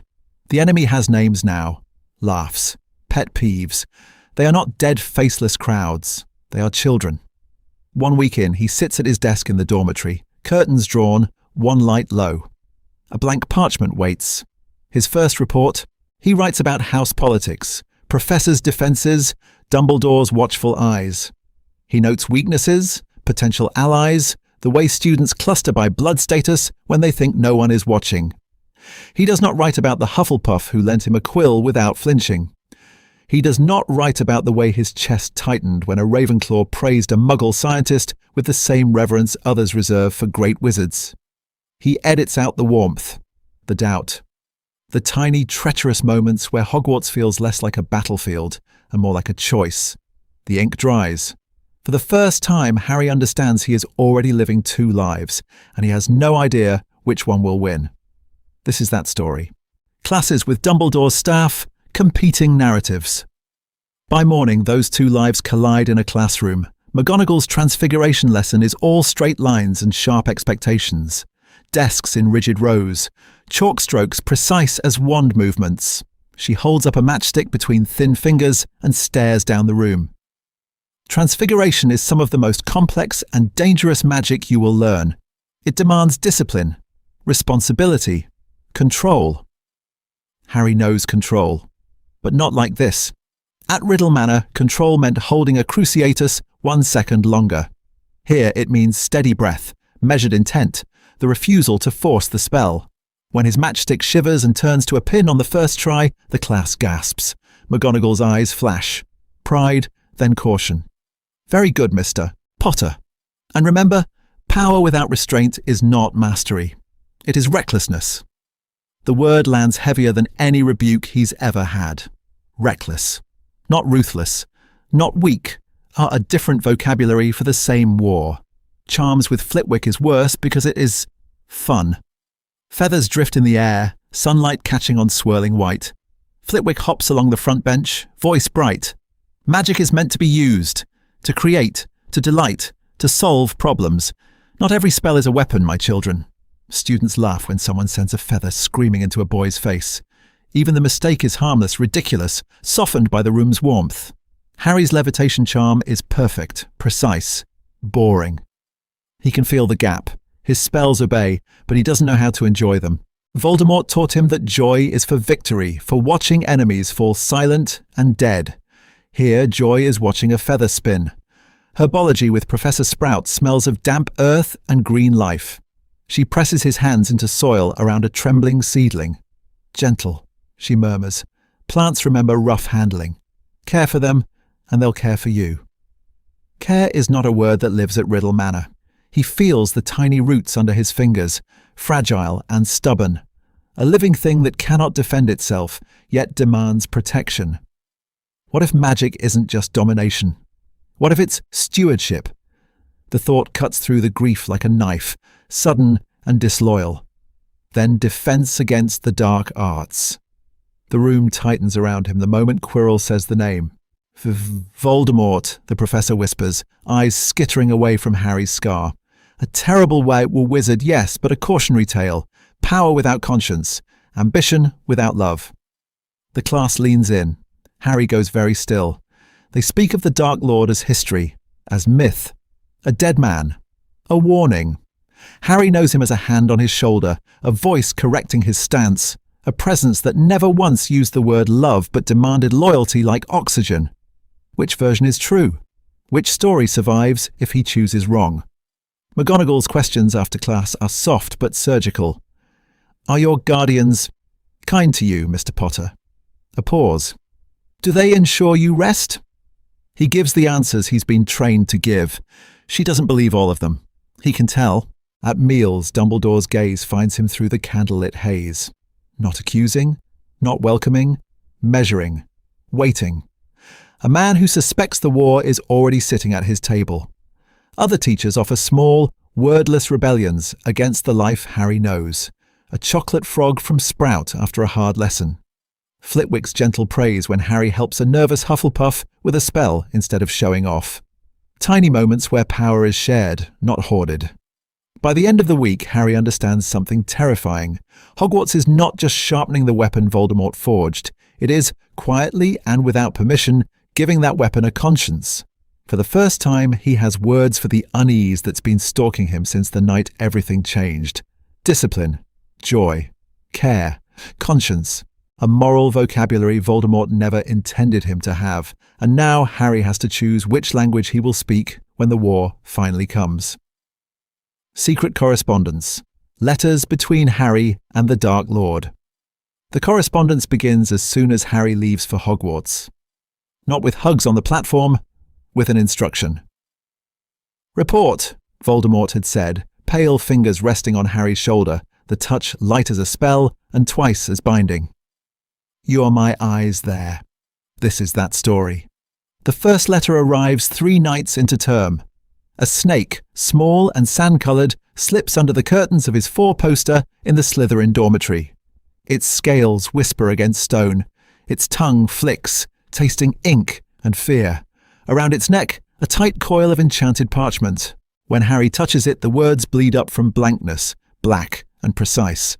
Describe the headmaster, ward schemes, staff loyalties, your impressions of the student body. There is no greeting. No, how are you? Just war. The mechanics are brutally efficient. Harry writes his answers on twin parchment. Voldemort gave him the night everything changed for the second time. The night Harry stepped onto platform 9 3/4 as a weapon on a leash. Whatever he inks on his sheet appears on Voldemort's wherever he is. A thought, a hesitation, even the pressure of his quill can be felt through the faint mental link that hums at the base of Harry's skull. Sometimes when he pauses too long, the back of his scar burns. Not agony, just a reminder. A hand closing around the back of his neck from miles away. So he censors. He does not write that Dumbledore's eyes are tired but kind, that the old man's silence when he stares at Harry is full of unasked questions instead of curses. He does not mention that McGonagall's sharpness feels almost protective, or that the Gryffindor table's laughter cuts through the grief like a knife in a way that makes his chest ache. He writes about weaknesses instead. Headmaster relies on his reputation more than visible security. Students obey him but whisper. Staff divided. Snape loyal to you, others uncertain.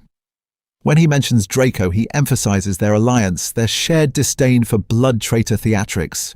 When he talks about Ron or Hermione, he frames every accidental kindness as tactical curiosity. What if Voldemort could see the warmth creeping in around the edges?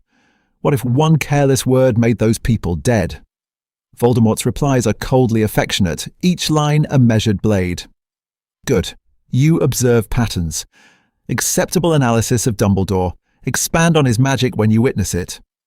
Your marks in potions will exceed your peers. I expect nothing less. When Harry sends something especially useful, Snape's offhand comment about ward rotations, a corridor where Filch never patrols, the praise sharpens. Excellent, my boy. You justify my choice. One night, he slips. He delays answering a direct order. Befriend the Weasley boy, test his loyalty, map his family's ties to the order. Harry hesitates. He thinks of Ron's easy grin over a chessboard, of a hand clapped on his shoulder with no calculation. His quill hovers. The punishment is instantaneous. White-hot pain lances through the scar, a silent scream detonating behind his eyes. His vision blacks at the edges. His hand spasms, ink splattering across the parchment. No words, no shouted threats, just a single sentence appearing in blood-red script beneath his unfinished reply. Do not make me doubt you. The next letter he sends is perfect, clinical, cruel in all the right places.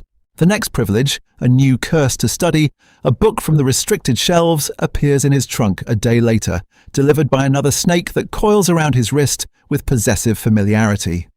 But the bond has teeth now, and Harry knows exactly how deep they go. Weeks later, alone in the common room's green-tinted half-dark, he starts a different letter. Not about Dumbledore, not about wards, about James, about Lily. Did they scream? He writes, hand shaking. Did they beg? Did you ever? The words stare up at him, raw and impossible. What if Voldemort reads this and decides questions are treason? What if even asking about the dead is disloyalty? The scar prickles. His throat closes. Slowly, Harry draws his wand. The choice tastes like ash. Incendio. The parchment curls, blackens, burns to silence in his fingers. He sends no letter that night, and Voldemort, miles away, feels the absence like a skipped heartbeat in their shared poisoned link. The Mirror of Erised, a different reflection, the same ache. The castle is asleep when Harry chooses betrayal, not in a duel, not with a shouted spell. In the quieter war of information, he picks a side by doing nothing, and the silence feels heavier than any curse. He can't sit with it. His skin crawls. So he does what he's been trained to do since the night everything changed. He moves, cloak over his shoulders, wand in his hand, feet memorizing the rhythm of Hogwarts' corridors the way other boys memorize Quidditch scores. Voldemort gave him this invisibility cloak for reconnaissance, a tool of war, not wonder. Tonight, Harry uses it for both. He doesn't know where he's going until he's there. An unused classroom, dust in the air, a shape under a sheet that hums against his magic. Hogwarts has secrets. He's already mapped half of them. But this This feels older, hungrier. He slips inside, heart pounding, scar prickling in time with each step. The door clicks shut behind him. The silence screams. He pulls the sheet away. A mirror. Tall, ornate, clawed feet gripping the stone. Words carved along the frame in a language he doesn't know, but almost understands. His reflection stares back at him. Pale, sharp.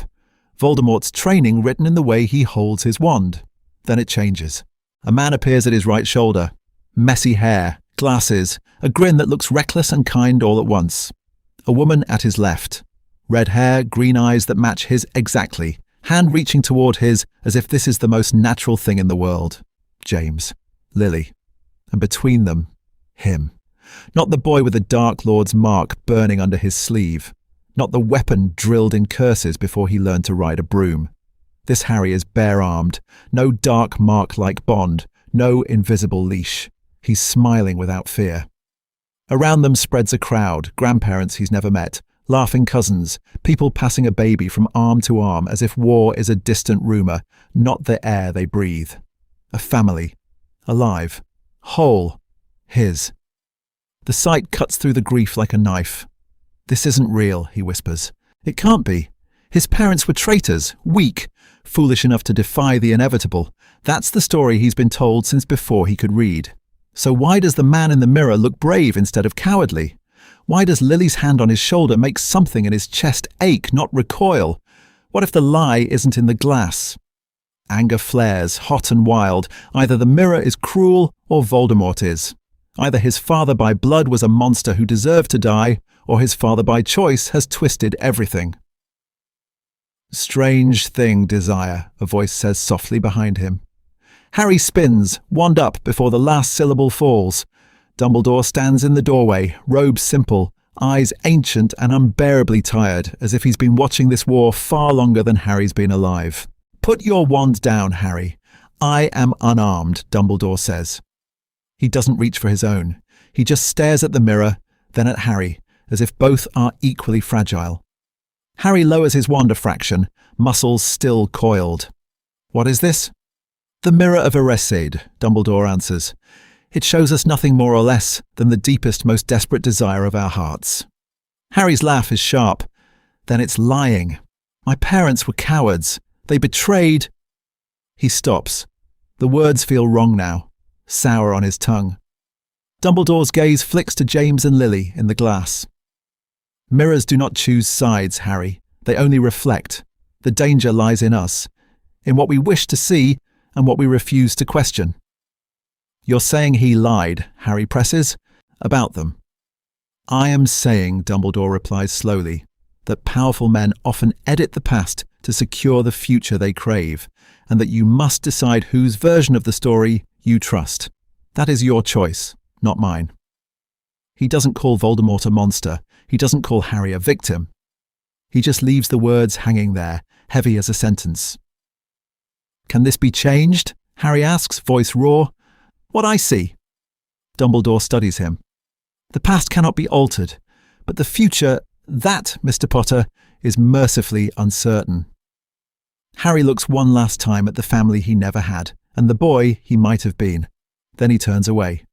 Every step from the mirror feels wrong, like walking out of his own skin. Under the cloak, heading back into shadow, a new question gnaws at him, more dangerous than any spell. If Voldemort lied about James and Lily, what else in Harry's life has been rewritten? And what will happen when he starts pulling at those threads? First Blood.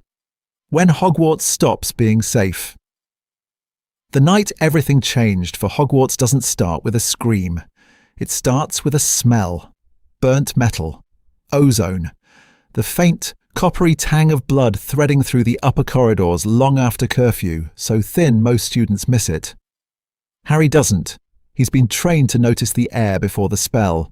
He freezes halfway down the staircase from the tower, invisibility cloak tucked in his bag, heart pounding a beat he knows from dueling drills. Not panic, anticipation, recognition. What if this is just Peeves? What if it isn't?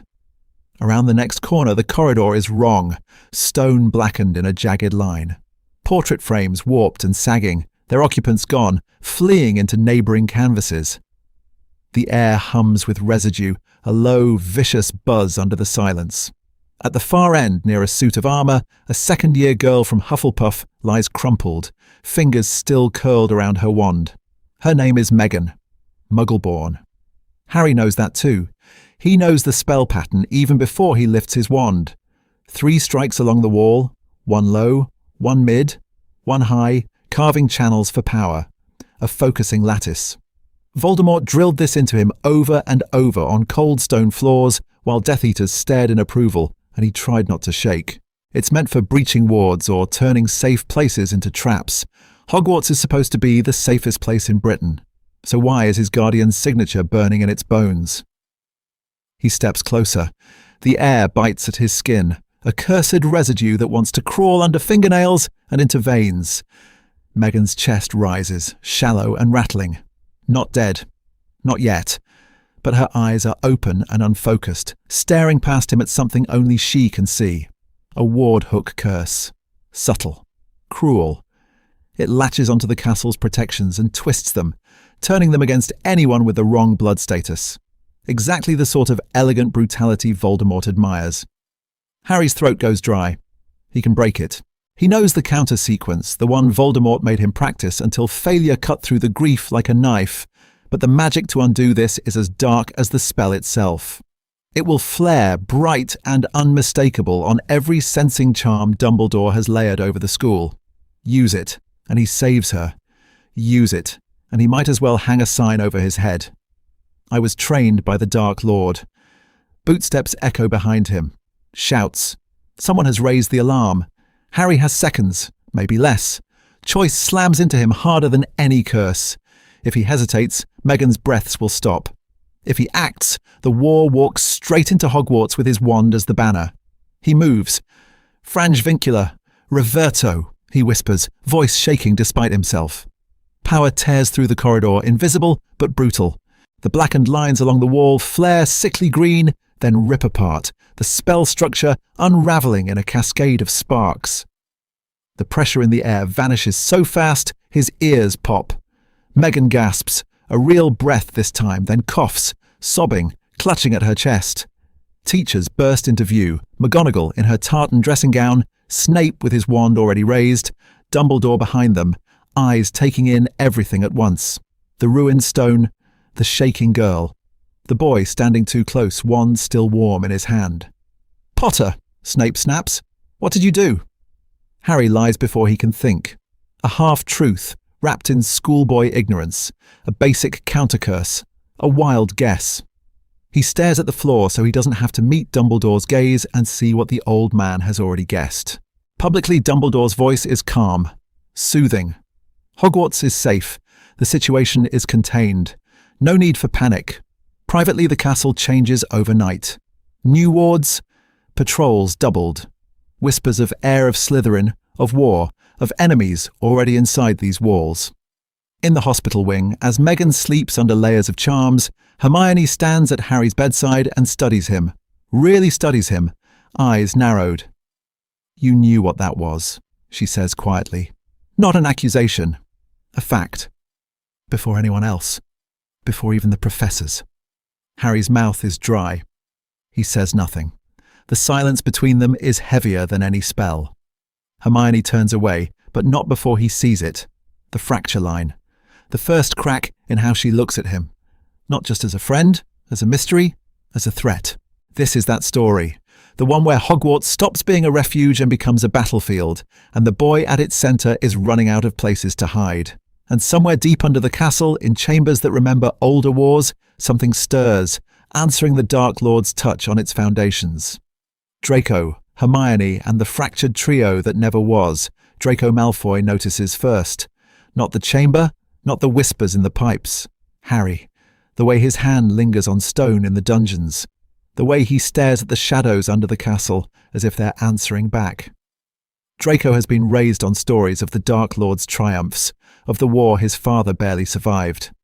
In those stories, Harry is not the boy who lived. He is the future, the heir. Lucius's voice, sharp as a spell, still rings in his ears. You will show him respect. You will stand at his side. But you will never forget he could replace you. so Draco does what he was trained to do. He flanks Harry in the corridors, slides into the seat beside him in potions, murmurs, "They're beneath you," when a Hufflepuff mutters too loudly about dead Muggleborns. He shows Harry which portraits will open when you speak in Parseltongue. He teaches him the Malfoy smile, all polished contempt and controlled distance. And yet, every time Harry's name is whispered in Slytherin, Draco feels the twist in his own chest. Envy, fear, a hunger to be more than the boy who bows. Across the hall, another gravity forms. Hermione Granger doesn't bow to anyone. Whether she ends up in Slytherin by a thin, shocked margin or in Ravenclaw with ink-stained fingers, she orbits Harry on a different axis. Not because of blood, not because of prophecy, but because she cannot stand a question left unanswered. She watches him in class, the way he knows curses before they're taught, the way he goes still when Dumbledore speaks. She corners him in the library with books stacked high between them like a barricade. "You say the Ministry lied," she presses, voice low but unshaking. "Show me the records. Show me the laws. Show me where they're wrong.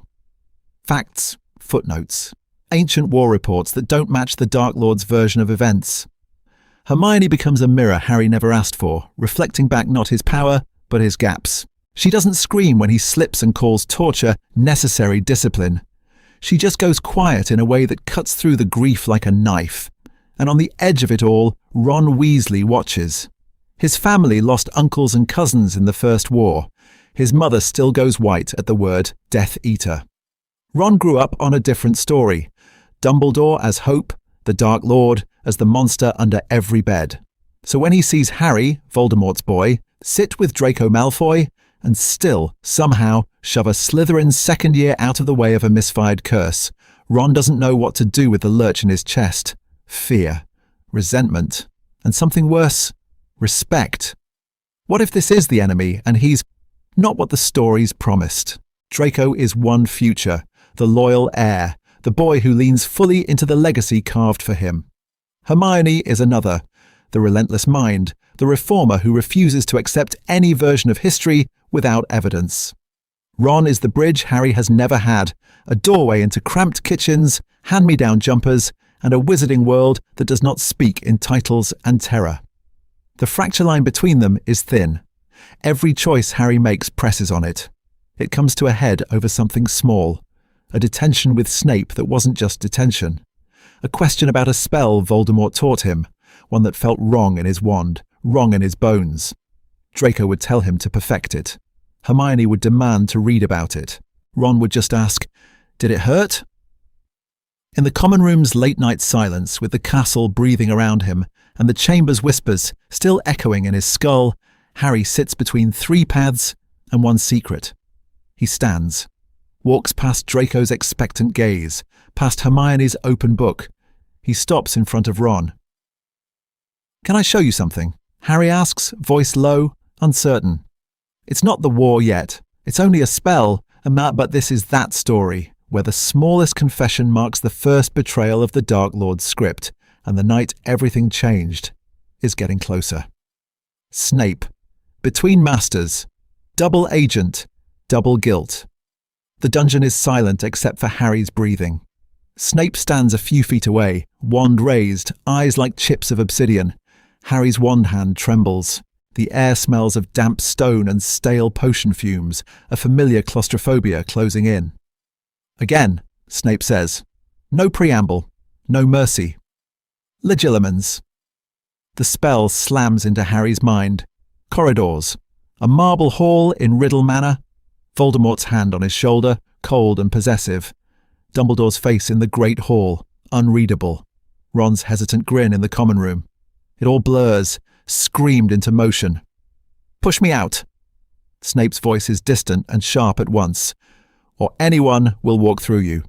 Voldemort had ordered these lessons as a shield against Dumbledore. Snape twists the order. He drives Harry not just to block the old man, but to build walls against the Dark Lord himself, though he never names him. "What if," Snape had said in their first lesson, "your mind is the only battlefield you cannot afford to lose?" Harry staggers, panting. "You're not giving me time." "The enemy will not give you time," Snape snaps. "Clear it. Empty it. Now." But beneath the harshness there's calculation. He steers Harry away from the memories that would damn them both, away from the warmth in the Gryffindor common room, away from the small, treacherous flicker of doubt when Harry stares at the dark mark on Snape's arm. Later, the castle is asleep. Snape slips through shadowed corridors, up the moving staircases, through stone and silence to the one office that still feels like judgment. Dumbledore waits by the window, Fawkes hunched and watchful. "Well?" Dumbledore asks quietly. Snape's report is clinical at first. Harry's shields are strengthening. His recall is surgical. His magical control is impressive. The word tastes dangerous in his mouth. "He learns faster than the Dark Lord expects," Snape admits. "He questions more than the Dark Lord likes. Pride flickers, then dies. And every new defense I give him, every spell I hone, makes him a sharper weapon in Voldemort's hand. There it is. The double edge that cuts through the grief like a knife. He sees James in Harry's defiance, Lily in his stubborn kindness, and the Dark Lord's mark in the way the boy's eyes go flat when he talks about war. "I failed them," Snape says, barely audible. "Now I train the child I did not save, to kill or be killed." "Or to survive," Dumbledore replies. "That is still a choice, Severus. But every choice feels like betrayal. Betrayal of Lily if he arms Voldemort's heir. Betrayal of the boy if he holds him back. Betrayal of Dumbledore every time he kneels in front of the man who made Harry an orphan and then a son." The pattern shatters a week later. Voldemort's voice coils through the flue in Snape's quarters, low and dangerous. "Severus, the boy's reports interest me." Snape's blood runs cold. "My lord?" "I sense interference," Voldemort hisses. His mind closes in places it should not. He hides. From me. For a heartbeat, Snape is dead in all but name.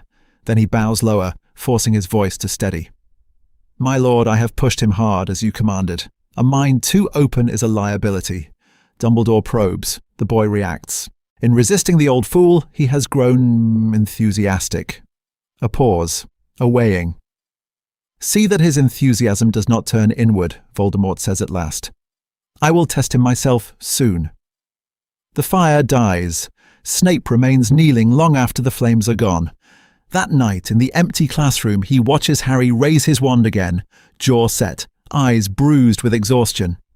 If the prophecy is still marching them toward a final confrontation, master and marked equal, then this is that story where Severus Snape chooses his side in the only way he can.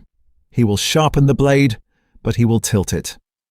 In the humming silence between spells, he makes a vow no one hears. If it comes down to Harry and Voldemort, if the night everything changed finally arrives, Severus will spend every breath, every spell, every drop of his treacherous life to make sure only one of them walks away. And this time, it will not be the Dark Lord. Prophecy Revisited. Dumbledore's new interpretation. The chamber is open and full of whispers. Dumbledore stands at the centre of the Old Order headquarters, the table scarred by years of war, the air thick with candle smoke and fear. Only a handful are here. McGonagall, Moody, Remus, Sirius, Snape in the shadows, and Harry, older now, shoulders tight, staring at the man he has been taught to hate. This, Dumbledore says quietly, is the prophecy. The whole of it. The silence after that sentence could cut through the grief like a knife. He draws the memory from a crystal pensive, silver threads swirling, and when he speaks, his voice is not the kindly headmaster. It is the witness, the weapon. Word by word, he recites Trelawney's prediction, the one that started everything, the one that turned a baby into a battlefield. The one with the power to vanquish the Dark Lord approaches, born to those who have thrice defied him. And the Dark Lord will mark him as his equal. Harry flinches at that line, not at his scar, at the word equal. Because in this world there was no lightning bolt burning on his forehead the night everything changed. There was a wand lowered at the last second, a decision, an adoption contract inked in blood and spellfire in a cold manor house, a childhood of tutors, curses, and expectations. Voldemort did not just mark him, he claimed him. "What if?" Dumbledore asks the room, eyes on Harry. That line was never about a scar. His gaze sweeps across Sirius's clenched jaw, Remus's hollow stare, Snape's unreadable face. What if the Dark Lord, in sparing Harry, fulfilled the prophecy more completely than murder ever could?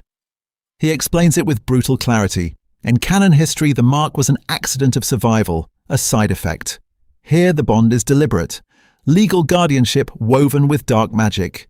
Years of intense training, wandless drills before breakfast, dueling after dinner, ideology threaded into every lesson. Voldemort did not just create an opponent, he forged a mirror. That is the danger, Dumbledore says, and the hope. He lays it bare. By raising Harry as his heir, Voldemort has built the only wizard alive who truly understands his rhythms, his obsessions, his blind spots. Harry has watched him rage, retreat, experiment.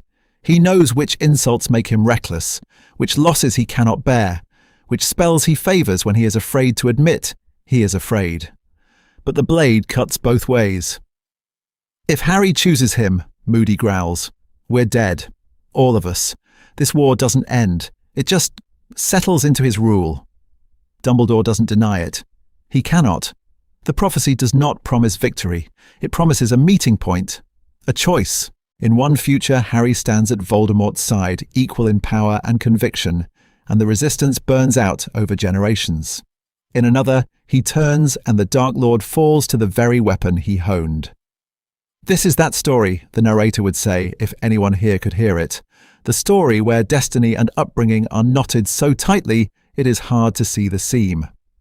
Dumbledore looks at Harry, not as a saviour, not as a weapon, but as a boy whose life was stolen and rewritten. You're not doomed to be him, he says, but neither are you guaranteed to escape him. That, Harry, will be your choice. And that's the question this war hangs on, the question for us watching. In a world where destiny and choice are tangled, does Harry's upbringing doom him? Or hand him the exact tools he needs to break the cycle entirely?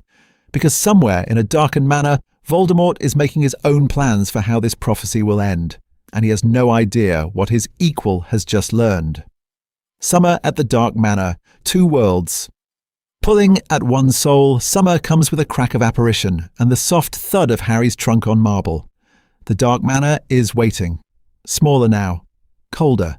Not because the stones have changed, but because Harry has seen Hogwarts. Moving staircases, crowded tables, a headmaster who stares at him like he's a question instead of a weapon. He steps through the ward line and feels it close around him like a fist. Voldemort is in the entrance hall. He does not embrace. He measures. Red eyes sweep over Harry's taller frame, the calluses on his wand hand, the way he holds himself. Every summer, that stare lasts a little longer. What have they taught you? He asks. That I did not? This is that story. The story of two worlds pulling on one soul until something has to tear. Harry answers carefully. Charms, Transfiguration, the official syllabus. Duels 1. Points earned. A sanitized version of Nights in the Library with Hermione arguing about house elves and power, about what makes a wizard dark. He does not mention Dumbledore's quiet questions, or the way a single sentence about choice cut through the grief like a knife. So he compartmentalizes. At the Manor, he is the heir. Posture perfect, wand steady, voice smooth when he calls Voldemort father. In his head, though, the castle echoes. Hermione's voice recites case law about unjust wars. Ron's laughter from the Gryffindor table refuses to go dead. Dumbledore's warning about those who seek to control you replays when Voldemort's hand settles, too light on his shoulder. Voldemort feels the shift. Of course he does. Horcrux splintered or not, he knows when his weapon is bending. So the corrections begin. Training turns brutal. Spells that were theory at Hogwarts become drills until Harry's muscles scream. Cruciatus resistance. Silent casting under exhaustion. You will not need wands and words when the war truly starts, Voldemort says, and there is no room to argue. Then the lectures. Long walks through candlelit corridors as Voldemort dismantles Hogwarts' influence. He mocks Dumbledore's sentimentality, calls Muggleborn rights a fantasy, paints Muggles as vermin and victims in the same breath. What if, he asks, you could end their suffering with a single spell? Is that not mercy? Sometimes he stages proof. One summer, they apparate to a back alley where a terrified muggle whimpers under the Imperius. Voldemort forces Harry to watch as he orchestrates petty cruelties, a self-inflicted slap, a crawl through broken glass. "Desensitization," he says softly. "You must not flinch." Harry does. It's small, a sharp intake of breath, a half-step forward when the man's hand leaves a streak of blood on the concrete. Voldemort's head snaps toward him. Silence slams down. "Do you object?" he asks. "To justice?" Harry's mind splits. Gryffindor common room. Firelight on Hermione's furious face as she calls this torture. The dark manor. Red eyes, wand loose in a pale hand. One wrong word, and he is dead. "I don't see the point," Harry says. He's already broken. For a heartbeat, Voldemort simply stares. Then the test. Pain, not quite cruciatus, rips through Harry's nerves. A tailored curse, intimate and precise, keyed to the bond between them. Voldemort steps closer as Harry shakes, voice almost gentle. "You feel that? That is what defiance costs. Remember, child, the world will hurt you for less. I am teaching you to survive it." When the curse lifts, Harry is on his knees. He whispers, "Yes, Father," and hates how much of him means it. September comes anyway. On the Hogwarts Express, the manor shrinks to a memory behind heavy wards and heavier expectations. Harry watches fields blur past and feels relief unfurl in his chest. Tangled with guilt, so thick it's hard to breathe. Every laugh in the compartment, every ordinary worry about homework feels stolen. Because each year at school, the distance grows. Too dark for the light, too changed for the dark.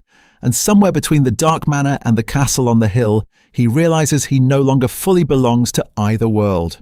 What happens when someone who belongs nowhere has to choose where the war ends? The Chamber of Secrets in a darker timeline. The chamber is open and full of whispers. They start as a hiss in the pipes, a breath in the walls. The first Muggleborn falls, frozen mid-scream, eyes wide and glassy. Harry stares down at the girl in the corridor and knows, before anyone says the word, what this is. He hears it, the voice no one else can hear. Kill, cleanse, serve. Parseltongue, old and oily, sliding through the stones. It cuts through the grief like a knife, through the fog of classes and Quidditch and pretending to be an ordinary second year. This is not random. This is not a prank. This is Salazar's legacy waking up under his feet. And it feels, horribly, like coming home. He walks the halls in enforced silence after curfew, professors prowling, students whispering about an heir of Slytherin who wants Muggleborns dead. Harry traces the pattern like a map. The targets, the timing, the places the voice grows louder. He's been raised on these stories, on the glory of bloodlines, on tales of a boy named Tom Riddle who charmed professors and opened doors no one else could see. What if this is what he was made for? The thought thrills him. It disgusts him, both at once. His magic hums when the voice hisses, answering instinctively, recognizing a command chain older than Hogwarts itself. But then he sees Justin Finch Fletchley stiff on a stretcher, nearly headless Nick hanging dead still and grey. A Ravenclaw girl he partnered with in Charms, eyes staring at nothing. Choice should be simple. It isn't. The diary appears in his life almost quietly, slipped into his bag, left on his pillow, or dropped in the flooded bathroom where Myrtle moans about her death. The details blur, the intent does not. This is a test. Tom Riddle's neat slanted handwriting answers when Harry writes. It flatters, it understands. Here is a boy who knows what it is to be clever, to be feared, to walk through school with secrets no one else can hear. Tom praises his control, his dueling, his fluency in the tongue of serpents. He offers context, history, a story where Muggleborn suffering is regrettable collateral in a necessary war. Harry feels himself leaning in, until the diary takes someone he cares about. Not a stranger now, a friend, a rival, someone who argued with him in class, who still trusted him enough to walk beside him in dark corridors. Their wand lies abandoned in a puddle. Their body is gone. The trail leads down, past the sinks, into the pipes, into the dark. He enters the Chamber of Secrets knowing exactly what waits for him, The basilisk is not a myth, it's a weapon. The statue of Salazar looms, stone eyes dead and judging. The air is thick with snake scent and old spells. "Come," Harry hisses, and the serpent obeys. He has more power than in canon, more training, more knowledge of what this creature is and how it was made to serve his line. He could claim it. He could stand here, heir to heir, and preserve the fragment of Voldemort pulsing inside the diary. One word, one choice, and he walks out with a monster at his command and his father's past self whispering in his ear. Instead, he looks at his friend's crumpled form on the wet stone. What if this is the moment the story breaks? He drives the basilisk fang through the diary. Ink screams out, black and burning. Tom Riddle's face twists and shreds in the air. Somewhere far away, in a dark manor, Voldemort jerks as if stabbed, the bond between them shuddering. A piece of his soul dies in Harry's hands, and for the first time, both of them understand. The heir has just declared war on the man who raised him. This is that story. Public perception shifts. Harry Potter, traitor or victim? The ink hasn't even dried on the shattered diary before the whispers begin. The chamber is open and full of whispers. By the time Harry is out of the hospital wing, Hogwarts has already written its own version of what happened under the school.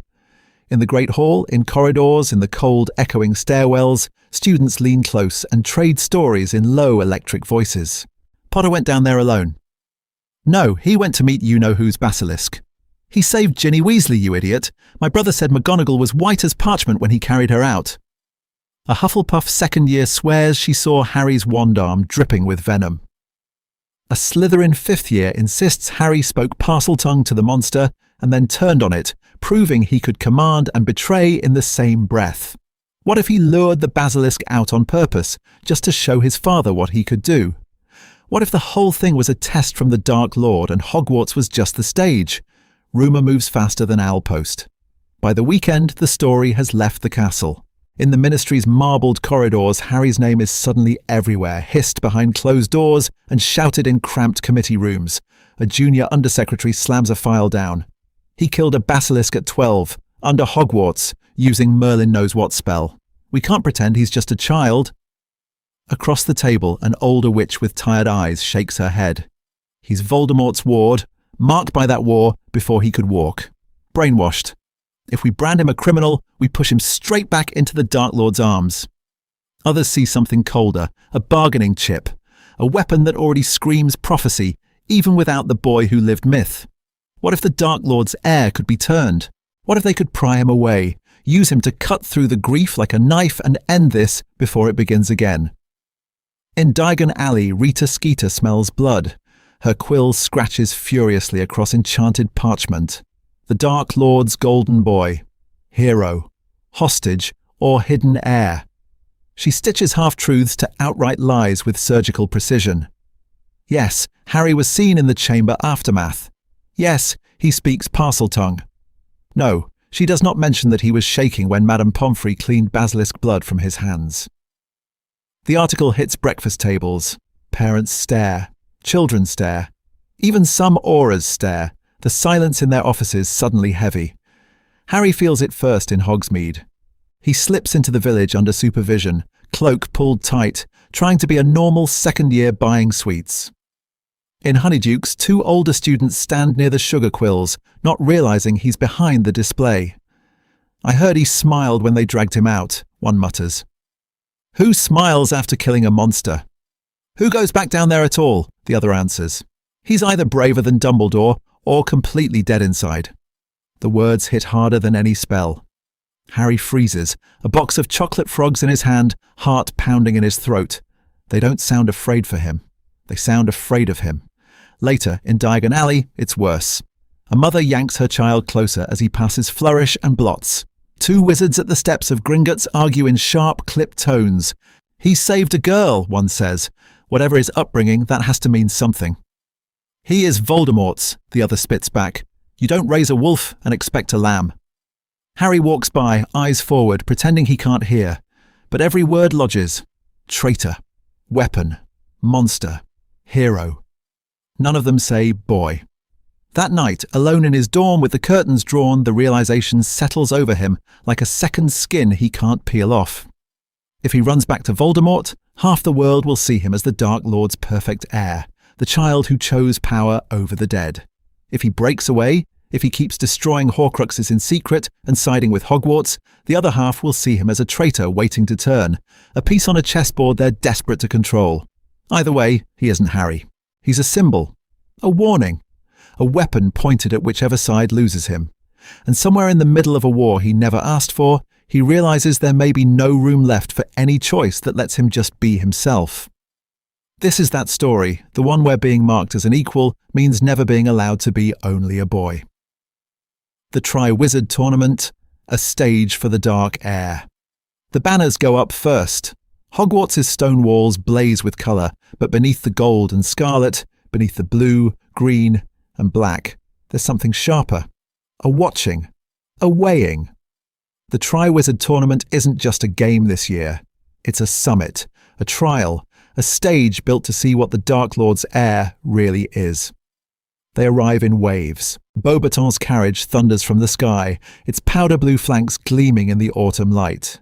Durmstrang's ship claws up from the lake, dripping black water, its masts cutting the grey clouds. Students lean forward, stared at by hundreds of British eyes, every whisper circling the same name. Harry. Not the boy who lived, the Dark Prince, the marked equal who walks Hogwarts corridors with his father's magic in his veins. The Ministry calls it unity. Banners proclaim cooperation, speeches promise peace, and Fudge smiles so hard it looks painful. But the foreign delegations didn't cross borders for friendship. They came to see whether Britain is ruled by Dumbledore's fading light, or already in the shadow of Voldemort's chosen son. What if the whole war could tilt on how one 17-year-old handles 3 impossible tasks in front of the world? When Harry's name bursts from the goblet, the silence is worse than any scream. No one is surprised he's in the tournament. They're surprised he bothered with theatrics. Of course, Voldemort engineered it. Of course, the Dark Heir needed a spotlight. Only Harry didn't. He stares at the parchment in Dumbledore's hand, feels the room tilt, feels his stomach drop. For once, the confusion on his face isn't an act. He is genuinely, viscerally angry. Someone used his name. Someone used his bond. And every narrowed eye in the hall decides that he and his father planned this together. The first task rips the question of innocence away and replaces it with something worse. Proof. Dragons roar, chains clatter, and Harry steps into the arena trained by the man who murdered his parents. His wand moves in clean, economical arcs. No wasted motion, no showy flourishes. Spells snap from his lips that most auras only read about. A cutting curse that shears through dragon scale. A ward lattice so dense even Dumbledore's eyes narrow. He doesn't hesitate. He maims instead of distracts.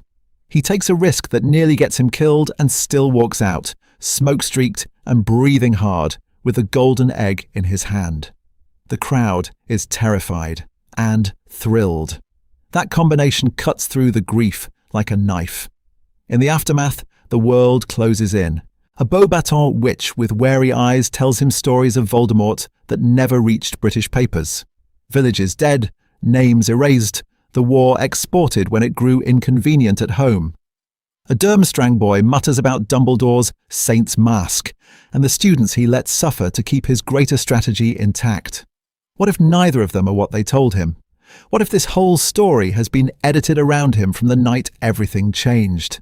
Each task peels him further open. The lake shows him what he's willing to drown for. The maze shows what spells he reaches for when no one is watching. Mercy is never his first instinct. Efficiency is, survival is. He hates that Voldemort will see the papers and be proud. But under the roar of the stands, there's another pattern.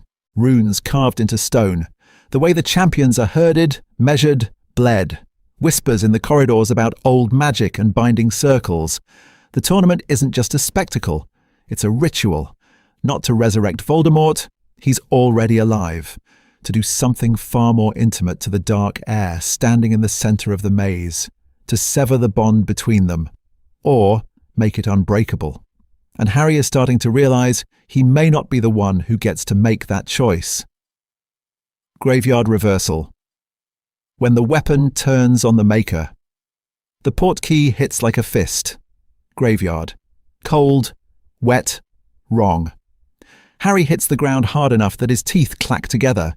Grass slick under his palms, the smell of damp earth and something copper in the air. He looks up, and the world has already closed around him. Hooded figures. A ring of black. Masks turning, wands rising, the silence heavy and hungry. Death Eaters he has trained beside, reported to, commanded in simulations. Men and women who bow to him in Malfoy's drawing room as young master. Now they stare at him as if they're not sure whether to kneel or kill. The stone angel over the nearest grave looms, wings spread, arms outstretched around a carved name that cuts through the grief like a knife. Tom Riddle. Not his father, his template. In the centre of the circle, a cauldron bubbles with a thick, dark sheen. The air hums with old magic. Binding circles, Harry thinks, dazed. The diagrams he studied in hidden grimoires.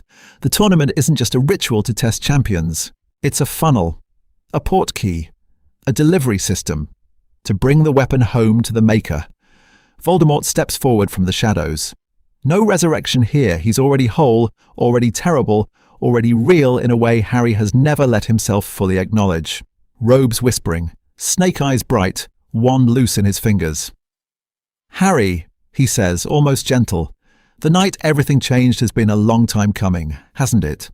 The goal spills out in cool, clinical words. Not rebirth, refinement. The ritual will pour Voldemort's fragmented soul deeper into Harry's, sealing every crack. No more stray compassion. No more hesitation. No more separate will. The Dark Lord will not just have an heir, he will be his heir. Willingly given, Voldemort murmurs, gesturing to Harry's blood already taken in the maze. Blood of the marked equal. Power shared, destiny fulfilled. Destiny. That word snaps something, because the truth is already burning in Harry's mind. Snatches of overheard arguments. Snape's slip about the prophecy. Dumbledore's quiet, horrified confession in the pensive Harry broke into, that Voldemort chose the child he feared most and decided not to kill him, but to claim him, to mark him in a different way, not with a scar, with a childhood. What if the war was never about a boy who lived, but about a boy who was never allowed to choose? Images slam into him, his parents' faces in stolen photographs. Lily's scream replayed in nightmares he was told were weakness. Voldemort's hand on his shoulder after a successful duel, warm and possessive. Every lesson framed as protection, every omission a chain. The grief, the rage, the betrayal, they don't pull him apart. They line up, wand in hand, breath steady. He meets Voldemort's eyes and for the first time doesn't look away. "No," Harry says. Just that. A choice, small and enormous. The first spell he casts is one Voldemort taught him at 12, in a dim study lined with books. A cutting curse, silent, fast. It slices the air between them, and Voldemort has to twist aside, eyes flashing. Student. Teacher. Every move Harry makes is stolen from him. The feints, the layered shields, the vicious little hex that shatters bone without breaking skin. Spells that once drew nods of cold approval now drive Voldemort back step by step, forcing him to defend against his own doctrine. "Crucio," Voldemort snarls, and pain detonates through Harry's nerves. He screams, but even that feels different now. Not obedience, not surrender, but raw sound tearing free of a throat that finally knows why it's screaming. He breaks the curse with a counter-ritual charm from a forbidden text, his own voice scraping out the last syllable. The circle of Death Eaters shifts, uncertain. Their future master is dueling their current one. What if the winner decides the terms of their loyalty with a single word? Spells collide. One of Harry's curses lands, searing across Voldemort's chest, leaving a wound that smokes and does not close. Voldemort's answering blast hurls Harry into a headstone. Something in his shoulder gives with a sick crack. He could stay, finish it, die here, or run. Choice. He fires a chain of blinding hexes into the sky, grabs the fallen Triwizard cup, portkey still thrumming with residual power, and wills it to take him anywhere but here. The graveyard tears away. He lands on Hogwarts grass, knees buckling, Voldemort's blood on his robes, his own on his hands. The bond between them feels scorched, ragged, wrong. Not broken, not whole, and Harry knows more than he ever has. About the prophecy, about his parents, about the man who raised him. This is that story. The night everything changed, and nothing is clean again. After the graveyard, no way back to innocence. The hospital wing is too bright. White sheets, white walls, white, humming silence that makes the graveyard roar louder in his head. Harry stares at the ceiling and still sees stone angels and snake-faced Death Eaters. He still hears Voldemort's voice, low and patient, retelling the night everything changed as if it were a lesson, not a massacre. He can't unhear it, can't unknow the prophecy, the calculated mercy, the way his own wand moved in rituals that felt like prayers and executions all at once.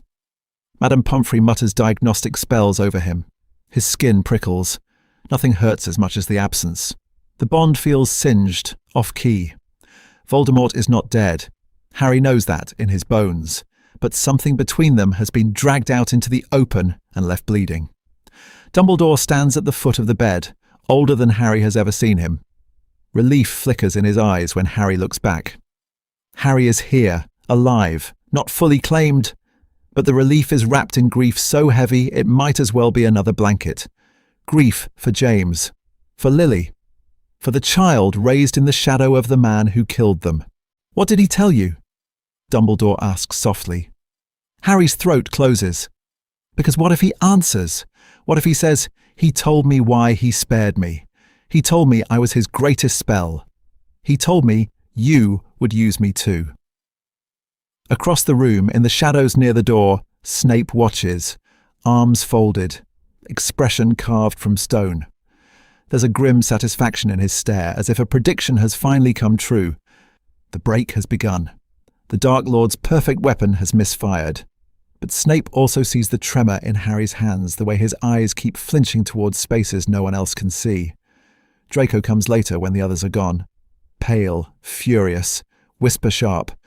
You left him, Draco hisses. After everything he did for you. For us. Harry wants to scream that everything includes murder and torture and a childhood built on fear. He says nothing. Draco's betrayal cuts through the grief like a knife, because Draco was the closest thing he had to a friend who understood that house, those corridors, that war. Hermione sits where Draco wouldn't, right beside the bed, hands folded, voice steady. You made a choice, she says. You can make another one tomorrow. No accusation, no awe, just quiet, unwavering support from the girl who grew up hearing that Voldemort was a nightmare, not a father. Outside Hogwarts, the Ministry spins. Fudge refuses to say Voldemort's name in public. The official line is that Harry Potter, dark-raised and dangerously trained, staged an attack in a graveyard and injured several respectable witches and wizards. Voldemort is a rumour. Harry is the threat. The boy who lived becomes the boy who can't be trusted. Every headline isolates him further. Too marked by darkness for the Order, too disobedient for Voldemort, too dangerous for ordinary life. He doesn't belong anywhere. Not in Grimmauld whispered plans, not in the Manor's cold expectations, not in the ordinary laughter echoing from the great hall below. What if there is no right side for someone made from both? Night deepens.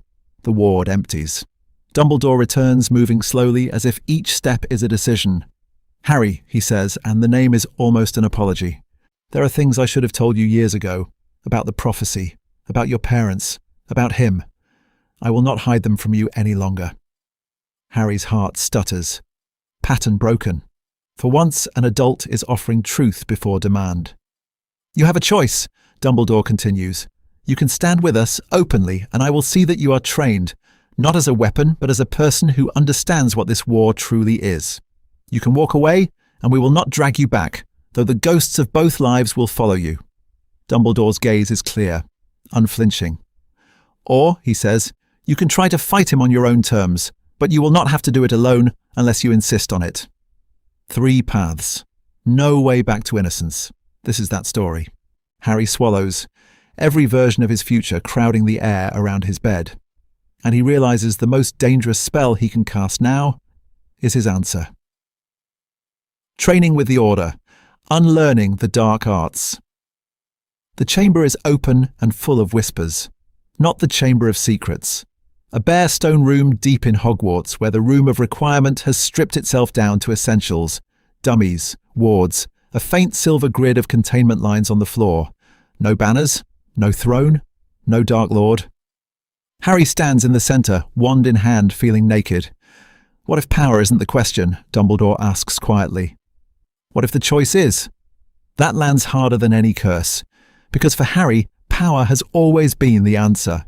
Voldemort taught him that the night everything changed. Taught him that in war, you strike first, you strike hardest, you make sure the other man is dead. Now Dumbledore is telling him to unlearn it. Training with the Order does not feel like training. It feels like being taken apart. Dumbledore starts with principles. No shouted commands, no screamed threats. Just patient, infuriating questions. What does this spell do? What could it do if miscast? What burden do you accept when you cast it? He makes Harry diagram intent, consequence, collateral damage. They spend half an hour on a single shield charm, on how angling it can redirect force instead of breaking bones. Half an hour on a shield. Voldemort would have cruciated him for wasting time.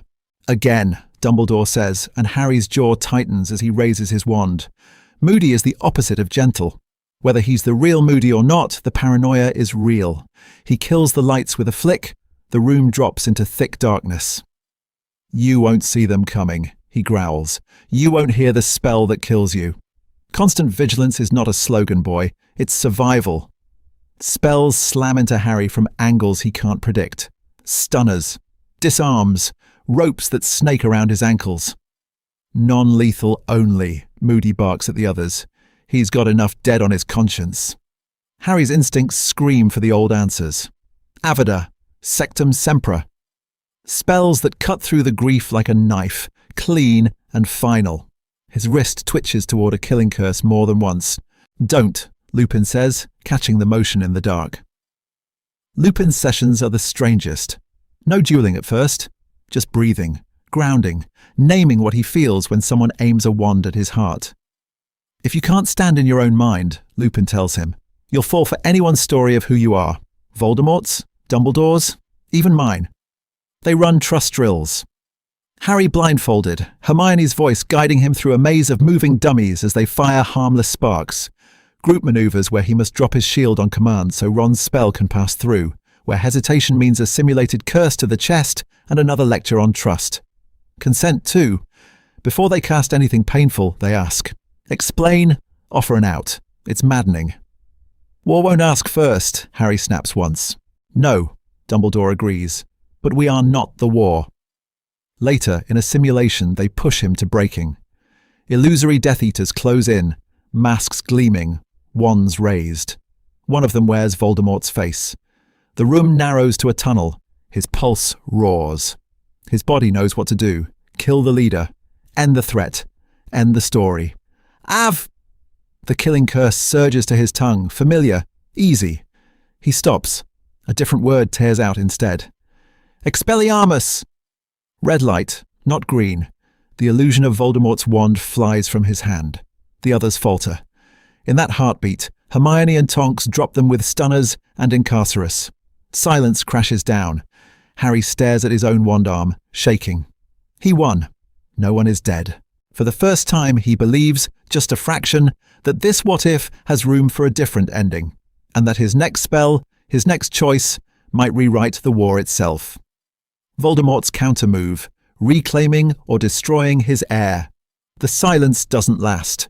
Far away from the graveyard, in a rotting manor that has seen too many oaths and too much blood, Voldemort screams.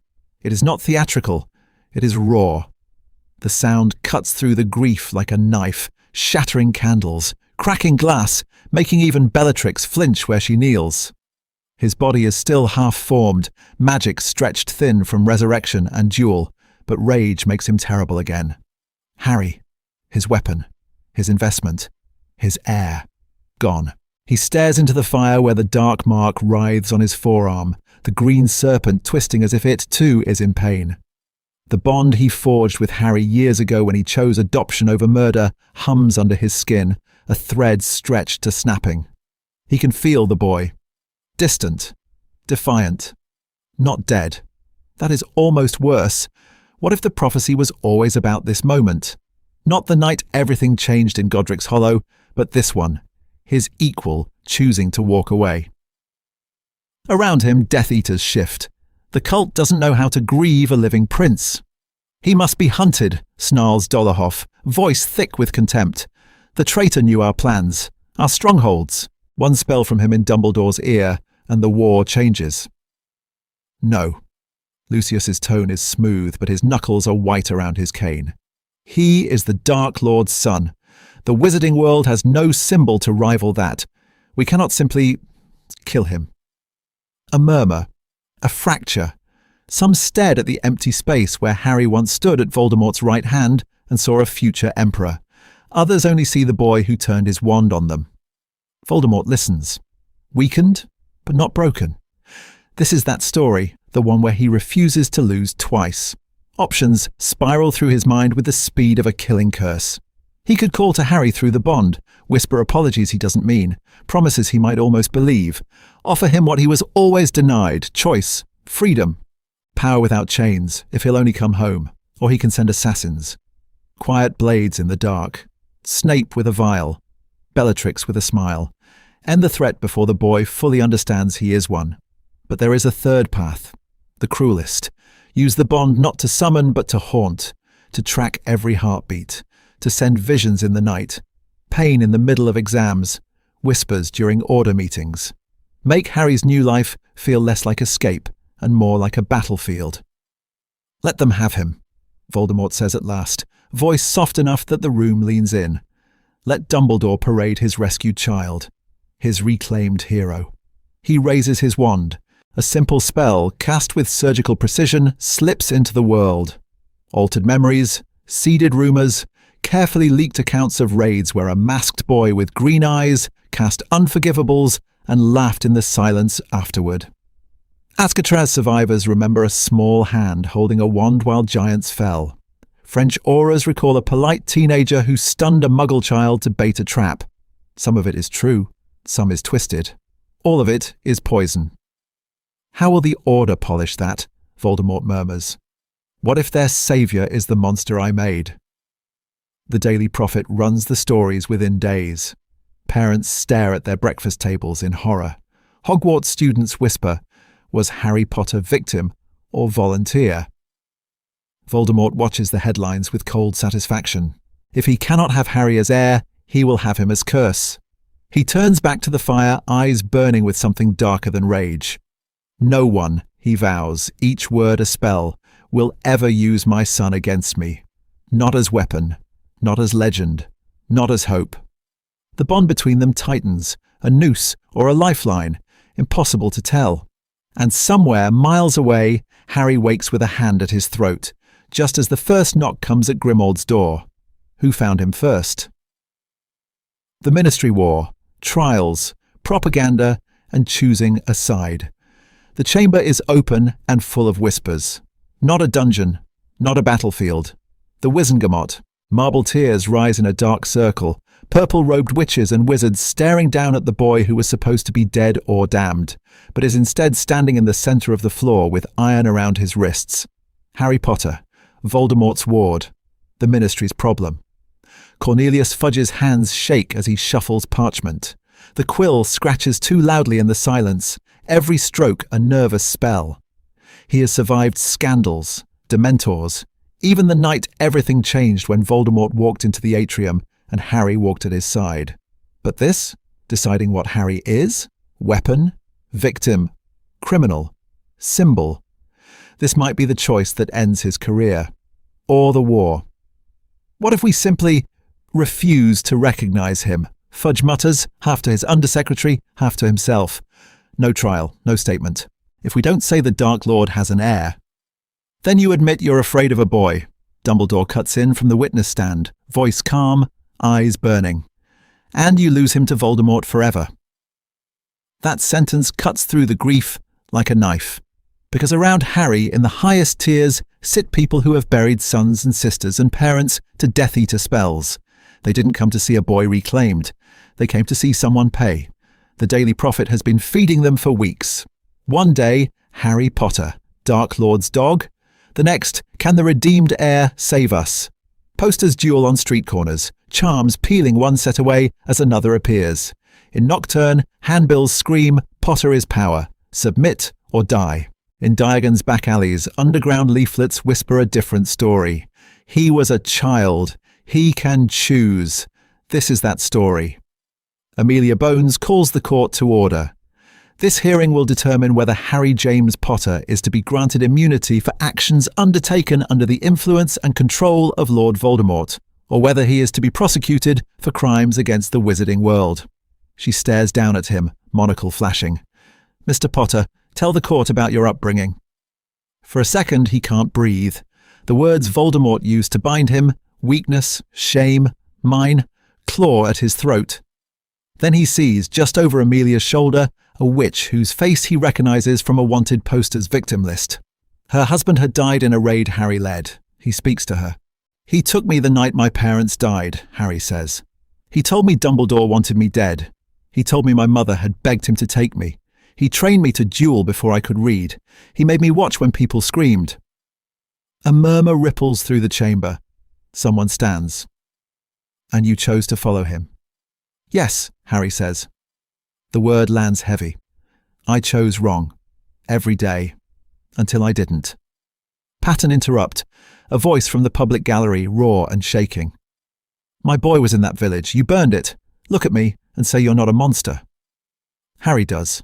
He stares straight into the man's grief. I am what he made me. I am what I chose to be. I'm trying to be something else now. Dumbledore rises, robes whispering. You want the war to end? He asks the chamber. Then you need the one person Voldemort cannot bear to lose standing against him, not rotting in Azkaban. Hours of argument follow. Law, vengeance, mercy. What if he betrays us? What if he's the only one who can reach Voldemort? What if this is our last chance? When the vote is finally called, Fudge's face is grey. One by one, wands lift, tips glowing. For immunity. Against. The tally hangs on a single shaking hand. By narrow majority, Amelia announces, voice ringing, this body recognizes Harry James Potter as a combatant aligned with the Order of the Phoenix, not a criminal of war. The decision legitimizes him. It also paints a target so bright every Death Eater in Britain will see it. And in the shadows beneath the Ministry, where news travels faster than owls, someone is already carrying that verdict to Voldemort. Horcrux Hunt with an insider's map. The chamber is open and full of whispers. Deep under an abandoned manor on the coast, Harry stands before a door he has opened 100 times in memory and never once as an enemy. The air tastes of salt and old blood. His wand is steady. His stomach is not.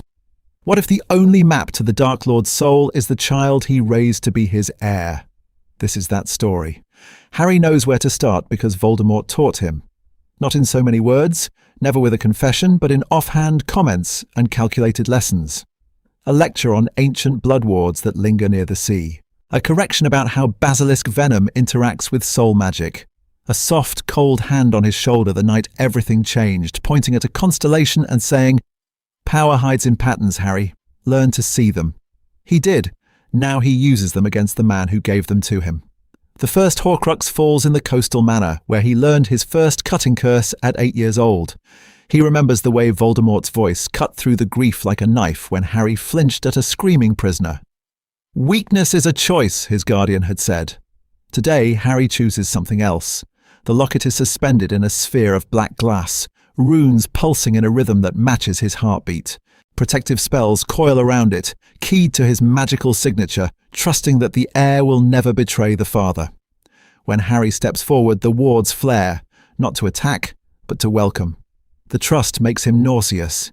He turns that trust into a weapon. He threads his magic into the wards, not to break them, but to redirect them.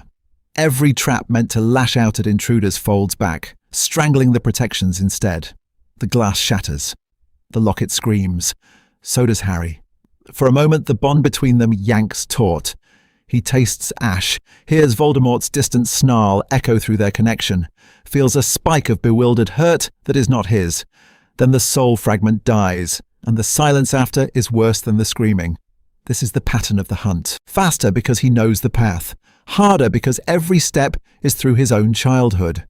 A hidden chamber beneath Riddle Manor where he once practiced the Cruciatus on dummies that bled. A forest ritual circle where he watched a man be branded with the dark mark while he held his guardian's wand. A subterranean library where child Harry sat cross-legged on cold stone, memorizing diagrams of soul jars instead of fairy tales. Every Horcrux is wrapped in protections tailored to him. Illusions that show Sirius dead at his feet, Dumbledore turning away in contempt, Voldemort opening his arms and promising, "Come home and this war ends." Spells that whisper his earliest lessons back at him until he can't tell if the voice in his head is memory or magic. Sometimes he hesitates, stares at a diadem that hums with the same precise, ruthless intelligence that once corrected his wand grip, at a cup that thrums with the same possessive pride that praised his flawless Latin. Destroying them feels less like breaking objects, and more like killing memories that never had a chance to be anything but poisoned. He does it anyway. Each time the backlash slams through him, a burning line from scar to spine, a flash of shared pain, that awful sense of something tearing between them but never quite snapping. After the fourth, when he's shaking on the floor of the ritual cave where he'd once been taught to brew poison, the realization lands. The bond isn't weakening, it's concentrating. What if the final Horcrux isn't hidden in a ring or a relic at all? What if the last piece of Voldemort's soul is lodged in the one vessel he trusted more than any artifact, his adopted son, sealed by an adoption ritual that went deeper than blood? Harry sits in the darkness, chest heaving, and understands with a cold, clean clarity. To finish this, he may have to kill more than his guardian. He may have to kill himself. The final revelation, Harry as living Horcrux and chosen equal.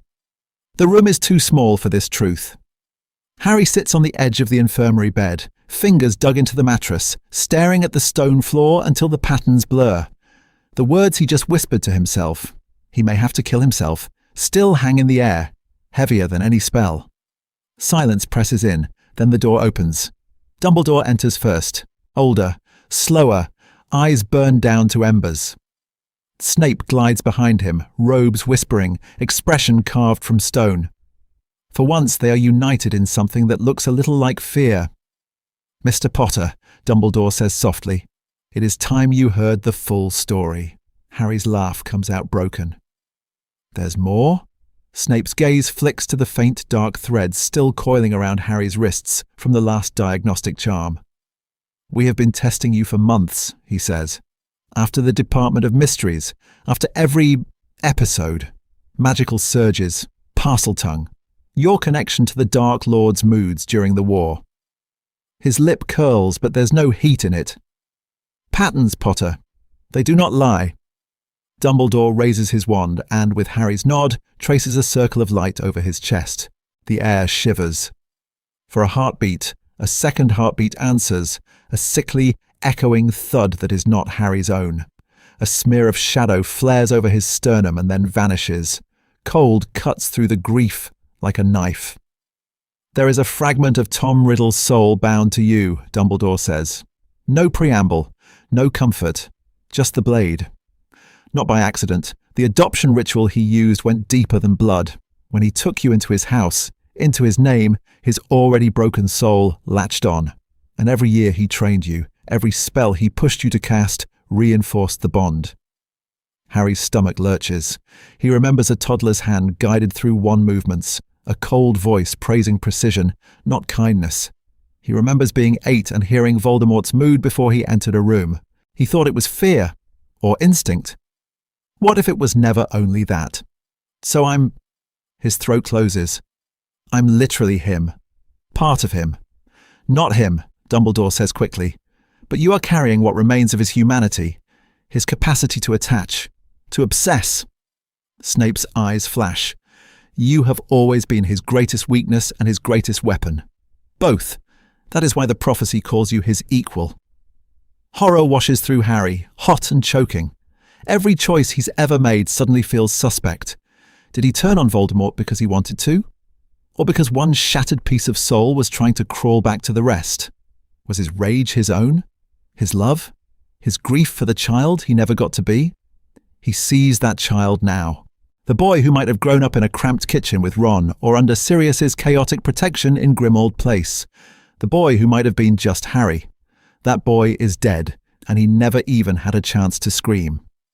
"So what now?" Harry asks. "You cut it out?" Dumbledore's silence is answer enough. "To end him completely," the headmaster says at last. "Every fragment must be destroyed. The diary, the ring, the locket, the snake, the piece in his resurrected body, and the one in you." Snape's jaw tightens. There are those in the Order who believe this is necessary. His voice makes the word an obscenity. That your death is a strategic cost. Others would rather the war drag on than sacrifice the boy they fought to save. "The boy," Harry repeats, bitter. "Do I get a say?" "That," Dumbledore whispers, "is the only thing that has ever mattered. Choice. You are not his weapon. You do not have to be the Ministry's martyr. This is that story."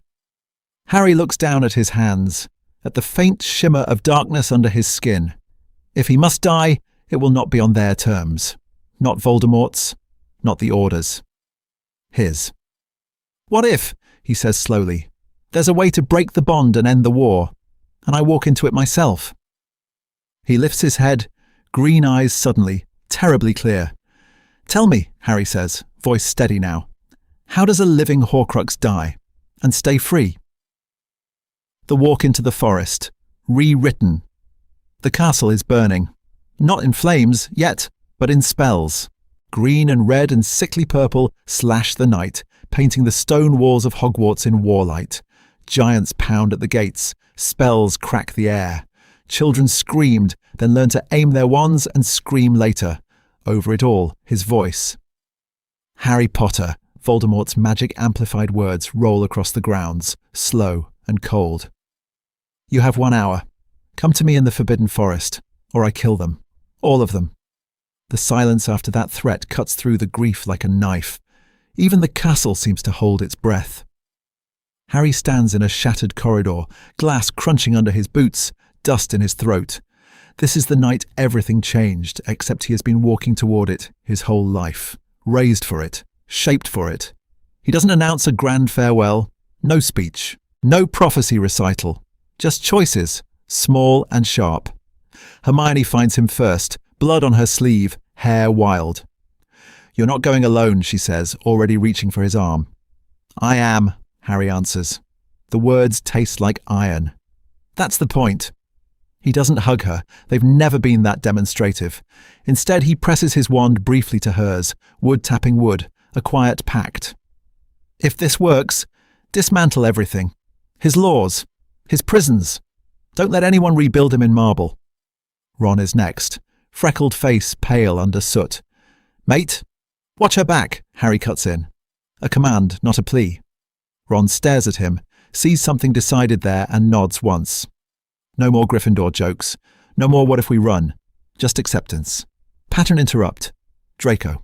He steps out from a side passage, Slytherin green, torn and singed, grey eyes furious.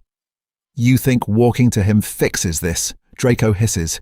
"You think dying for them makes you better than us?"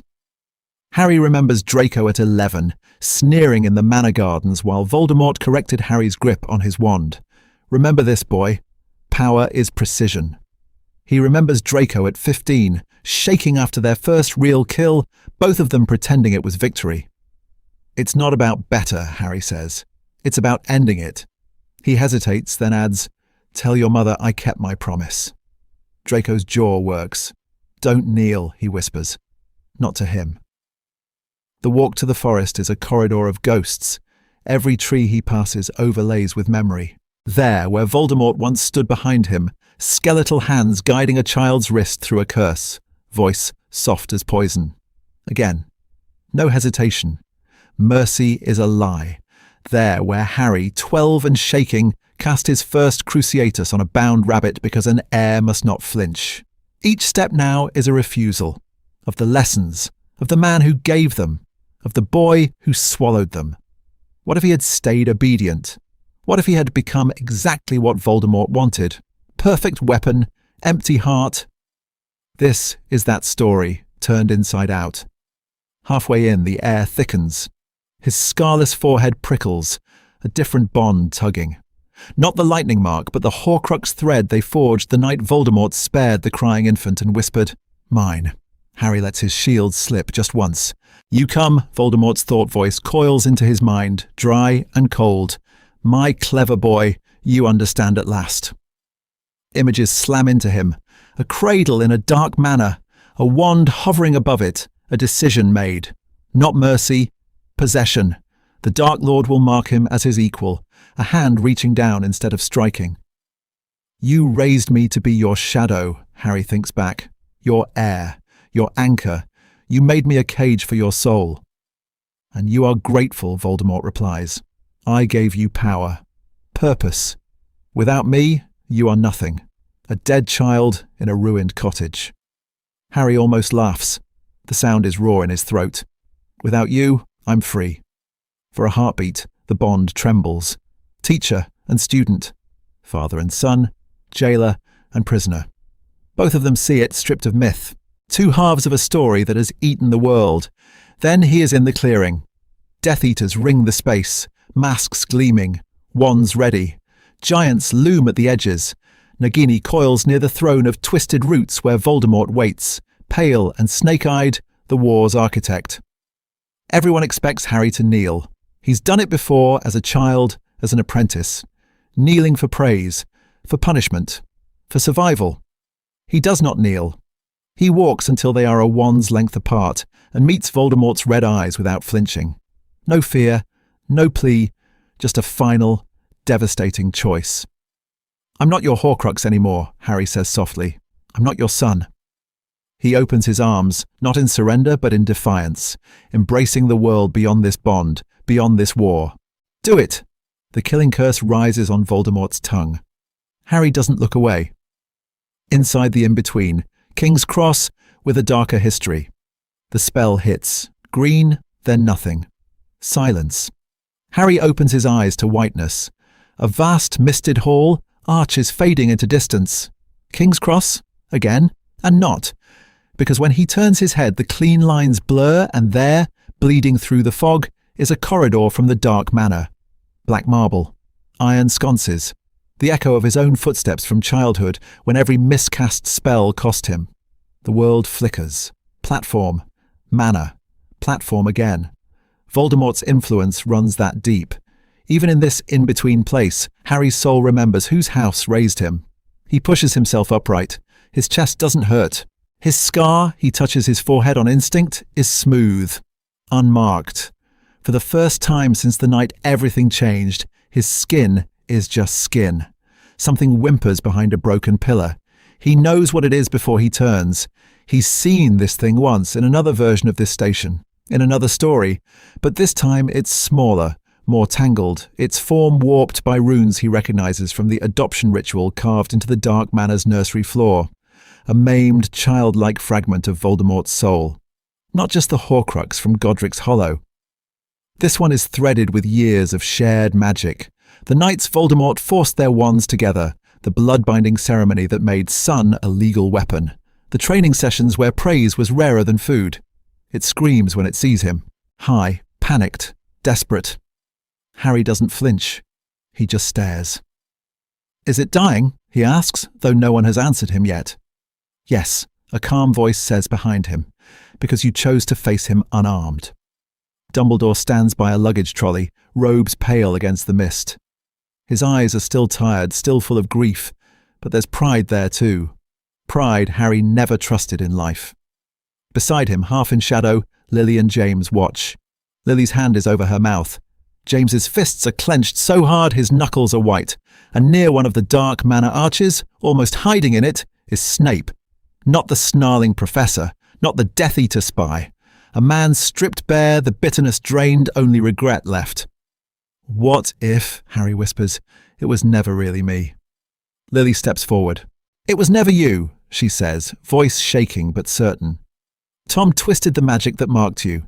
He tried to weld you to him, but your choices were always your own. James nods. You learned his spells. You fought his war. You were never his. Snape's gaze cuts through the grief like a knife. He underestimated the one thing he could not own, he says softly. Your capacity to love, even after what he did, even after the Dark Manor. Harry looks back at the shriveling fragment. It's collapsing in on itself now, the ritual sigils flaring, and then going dead, one by one. The bond is breaking in front of him, not with a scream, but with a soft, exhausted sigh. So if I go back, Harry says, he's not inside me anymore. Dumbledore smiles, small and sad. The Horcrux-like bond is gone. The adoption magic has nothing left to cling to. You would be only yourself. Only himself. No prophecy pressing on his veins. No father's voice in his head. No Dark Lord in his blood. Do I have to go back? He asks. The question hangs in the mist. What if he stayed? What if the story ended here, in peace? You never had to, Dumbledore answers. Not truly. This has always been about choice. Harry thinks of other children. Draco, standing rigid under his father's hand. The first years at Hogwarts, eyes wide as curses flew. The nameless kids in masks, raised in other dark houses to be blades. He remembers being 5 years old, one too big for his hand, as Voldemort corrected his stance with cold fingers and colder praise. I'm going back, Harry says.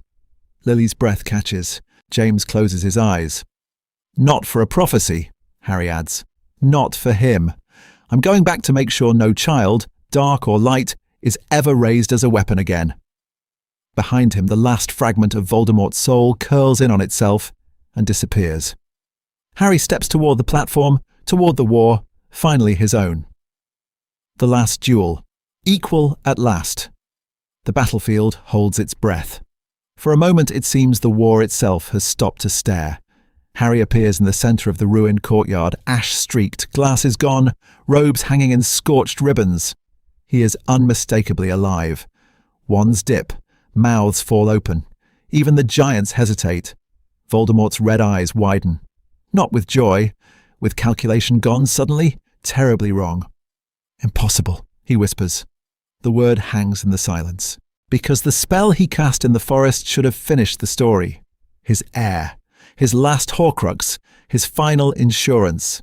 He thought killing Harry would anchor him more deeply, not their souls beyond prophecy's reach. Instead, the killing curse cut through the grief like a knife and sheared the last tether between them. Harry feels it, the absence, the strange, clean quiet where that cold presence once coiled behind his scar. For the first time since the night everything changed, his mind is only his. Tom, Harry says, voice steady. No father now, no title, just a name. Both armies hear it. Death Eaters flinch, Order members stare. What if the Dark Lord's heir is no longer his? Voldemort raises his wand. Slowly. You dare. Harry moves first. Protego Maxima. The shield roars up, a perfect dome of light stitched with runes Sirius drilled into him at 12 and curses Voldemort forced him to memorize at 13. Order magic. Dark magic. A synthesis neither side expected. Spells scream across the courtyard, green and red, blue and sickly yellow, each one a callback, a twisted lesson. Crucio, Voldemort snarls.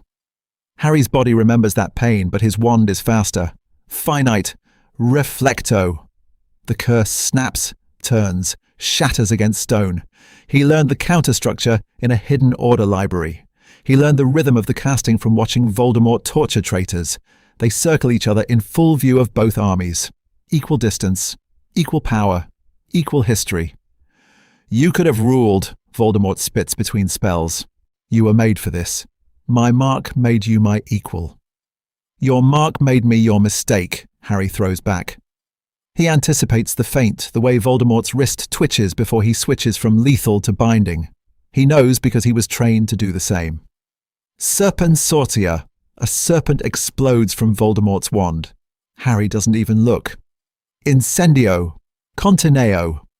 The snake burns, then freezes in mid-air, held by a containment charm he adapted from Horcrux stasis rituals. This is that story. Not of a boy dragged to war unprepared, but of a weapon who refused his maker. Why spare them? Voldemort jeers as Harry's spells slam into his shields, disarming, binding, never killing. They would have left you dead in a crib. I've seen what killing your way through grief makes you, Harry answers. I'm ending this without becoming you. He switches rhythm. Rapid, intricate movements, the product of years of soul magic research Dumbledore never wanted him to touch, and Voldemort never thought he'd turn against him.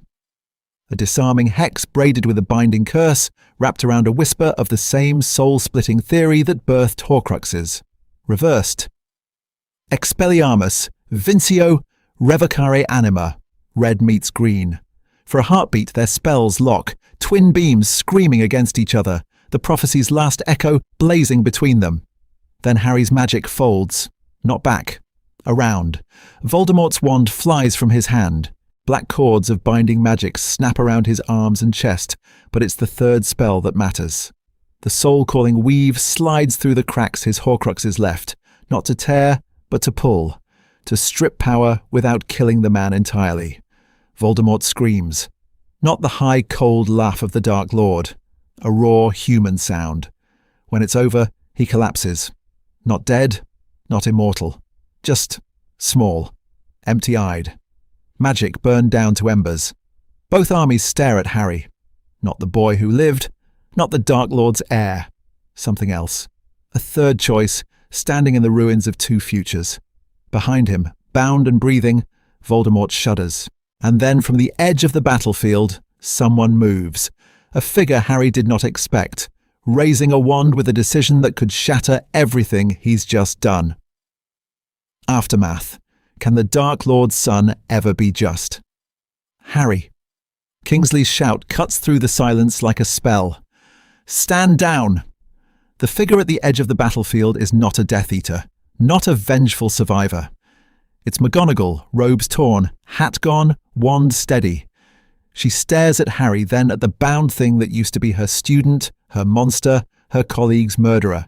Her eyes are wet, but her voice is iron. We do this by law, she says, or we become him. That is the choice that hangs over the next days. Not who won the war, how they will live with it. The celebrations are loud, messy, desperate. Fireworks over a shattered Hogwarts. Butterbeer and fire whiskey passed hand to hand.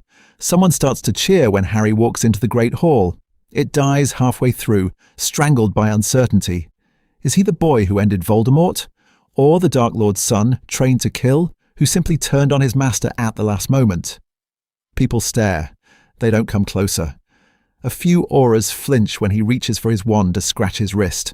A first-year screams when she sees the faded mark on his forearm, the sigil Voldemort burned there when Harry was 10. Gratitude and fear coil together in every look. No one knows which one to speak aloud.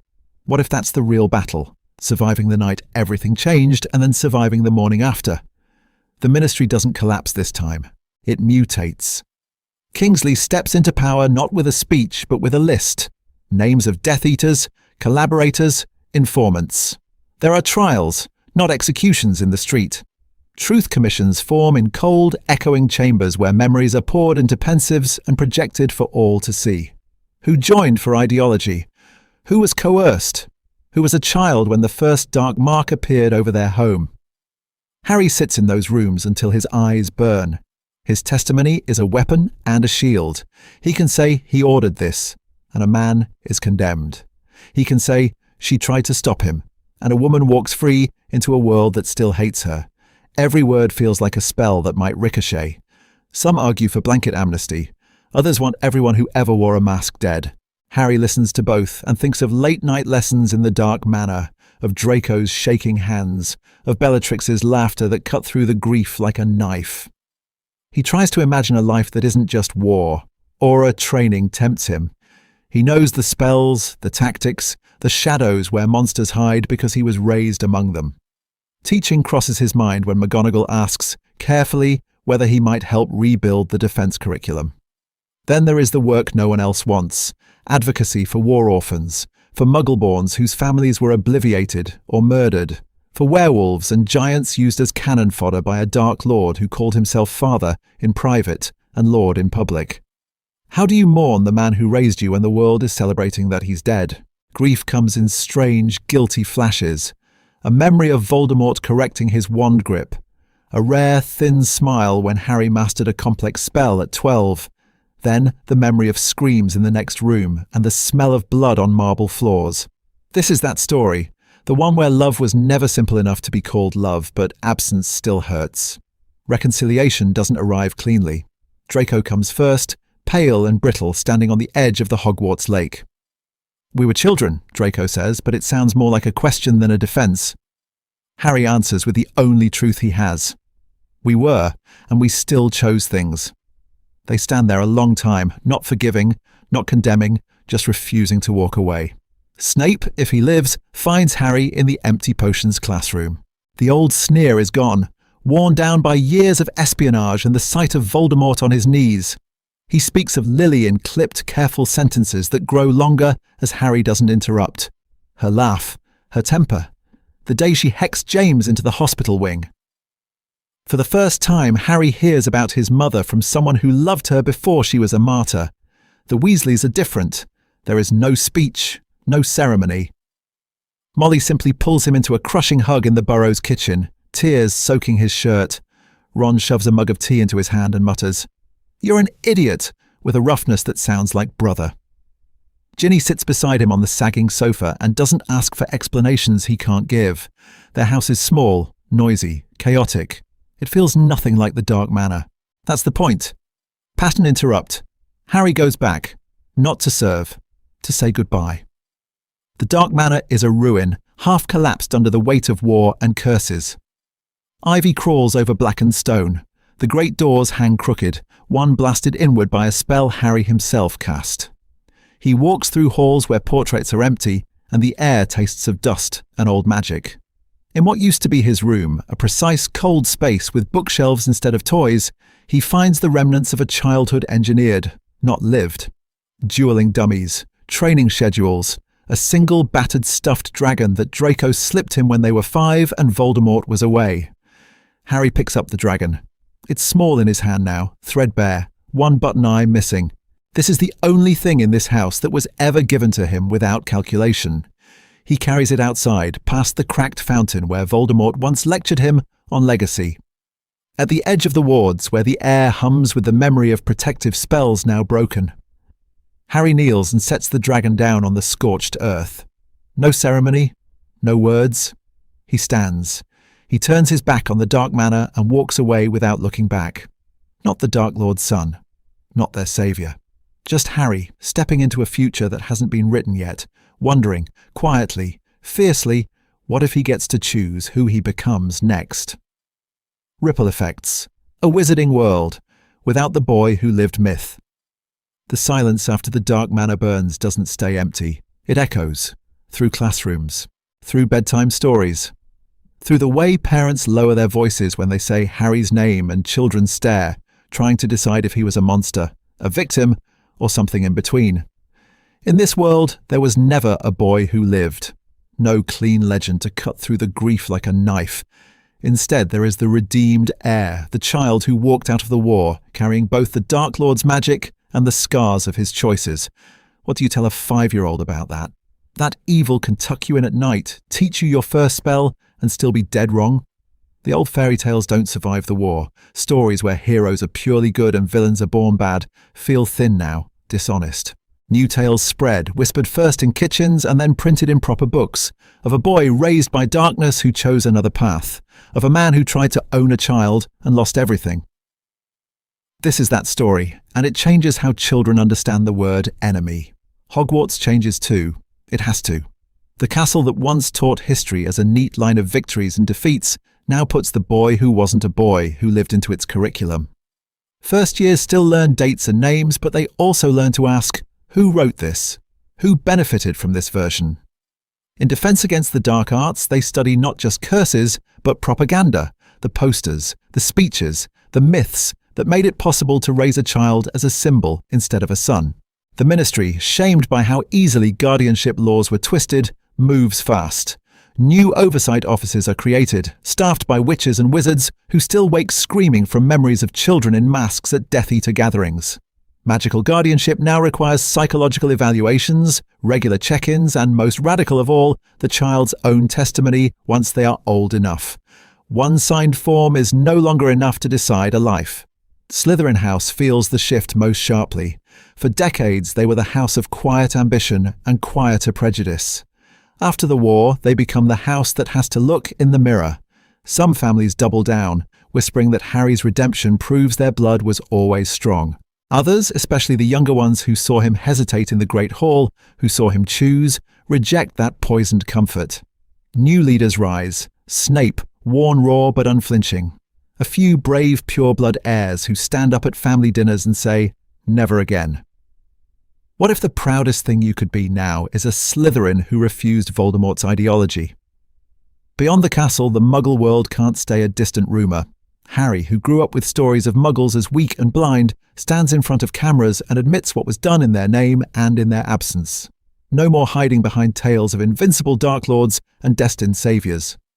If a war was built on secrecy and myth, then peace will be built on transparency and cooperation. Years later, a new first year steps off the train. They've heard of Harry Potter, but not as a flawless hero. They know he was raised by the man he later helped defeat. They know he made terrible mistakes and better choices. In their first History of Magic lesson, they don't copy down a single date before the professor asks, what was the cost of turning a child into a symbol? No one speaks at first. The question hangs in the air, heavy and electric. The next generation breathes it in, and somewhere in the castle, Harry, now a guest lecturer, not a legend, walks past a classroom door, hears the silence, and hopes that this, finally, is how the story changes. Not with worship, but with warning. Meta-reflection, nature, nurture, and chosen family in the dark. He hears the silence, and for a moment it sounds like a spell, because this is where the experiment really lives. Not in duels or prophecies, but in the question under that hush. What if you give a child every reason to fall and ask whether he can still stand? Rowling's original answer is clear. Harry's power isn't his scar or his parcel tongue, it's his choices. He wins the war because again and again he chooses compassion where Voldemort chooses control. Our alternate story drags that theme into harsher light. Here, the deck is stacked. No cupboard under the stairs, no Weasley jumpers, no Hagrid knocking down a door and saying, on the night everything changed. You're a wizard, Harry. Instead, a manor of marble and shadows, tutors who flinch when the Dark Lord enters, a father who praises obedience and punishes doubt. So what does it mean when that boy still hesitates before casting a killing curse? When he stares at a stunned aura and, just for a heartbeat, wonders about their family? The series says that choice matters more than ability. This version asks whether that's still true when every story Harry's been told screams that mercy is weakness. Underneath that is the old argument: nature versus nurture. Canon Harry grows up starved of affection, yet he's instinctively protective, instinctively outraged by cruelty. Here, that same bone-deep empathy is cornered. Voldemort drills ideology into him. Muggles are lesser. Dumbledore is a tyrant. The Order would see him dead. Lessons are laced with fear. Fail a spell. Watch someone else suffer. Praise is rare and precise, cut through the grief like a knife. You are mine and you are strong. Does environment win? Not entirely. We see cracks. Harry shielding a house elf from Bellatrix's casual curse.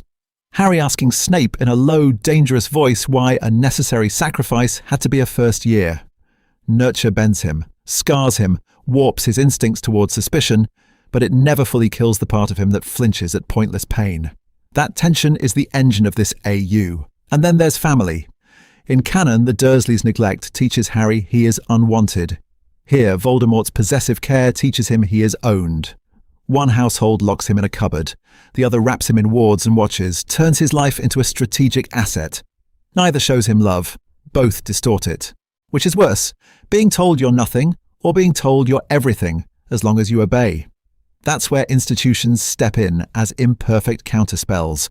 Hogwarts, the Order, even a wary ministry hearing rumours of the Dark Lord's heir, they become alternative families, flawed but vital. A transfiguration professor who quietly praises restraint. A jaded aura who spares him in a skirmish and mutters, "You're just a kid." These moments don't save him outright, but they widen the corridor of possible choices. So which Harry haunts you more?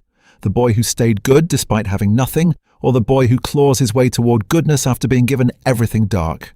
This is that story, balanced between redemption and the loss of uncorrupted innocence. And what you find more compelling says something about the kind of magic you believe in. Because next, we have to watch what he does with that belief when the prophecy finally comes due. Alternate branches.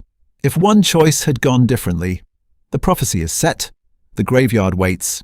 But even inside this already twisted timeline, everything still hangs on a knife edge of choice. What if the first hinge had gone differently? Picture the sorting hat pressed to Harry's head, Voldemort's quiet command still ringing in his ears. Slytherin. Power. Legacy. Instead, the hat hesitates. It feels the buried Gryffindor courage that never quite died, even in a Dark Lord's house. What if it screamed Gryffindor across the Great Hall and Harry stood up under 1,000 staring eyes, already marked as a traitor to the man who raised him? In that branch, every step is a war. Harry walking past the Slytherin table under Draco's betrayed glare. Dumbledore's silence cut through the grief like a knife as he wonders whether this is his second chance or Voldemort's most dangerous spy. Harry lying awake, torn between the common room's warmth and the cold promise of punishment waiting in every letter from home. One word from a hat, and the night everything changed. Changes again. Or go back 1 year. The chamber is open and full of whispers. The diary waits in Harry's hands, Tom Riddle's ink-bleeding secrets across the page. In our main line, he resists, horrified by the echo of his guardian in this teenage shade. But what if he didn't? What if he embraced the diary, saw in it not a trap, but a mirror, and chose Tom in the chamber the way he once chose Voldemort in a nursery? Then you get a Harry who walks out of that chamber not rescued, but initiated. A boy who learns to split his loyalty between the Dark Lord he calls father and the Dark Lord he calls friend, building a private mythology where the rest of the world is simply wrong. Follow that forward to the graveyard, Cedric dead at his feet, the spell that rips Voldemort back to life, still humming in his bones. In canon, this is where Harry runs. In this AU, it's where he's meant to return home. But what if, in one darker branch, he doesn't hesitate at all? He steps to Voldemort's side, takes the offered hand, and the Death Eaters see not a weapon, but a prince. That Harry becomes something Voldemort never planned for. Charismatic where his guardian is terrifying, modern where the old war is stagnant.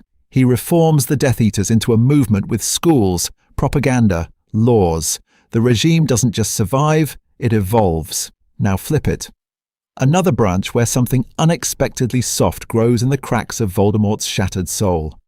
He never loves Harry, not really, but attachment creeps in, a twisted possessiveness that makes his wand hand tremble when a plan risks his heir. He pulls back from certain battles, cancels raids that might draw Harry into Dumbledore's reach.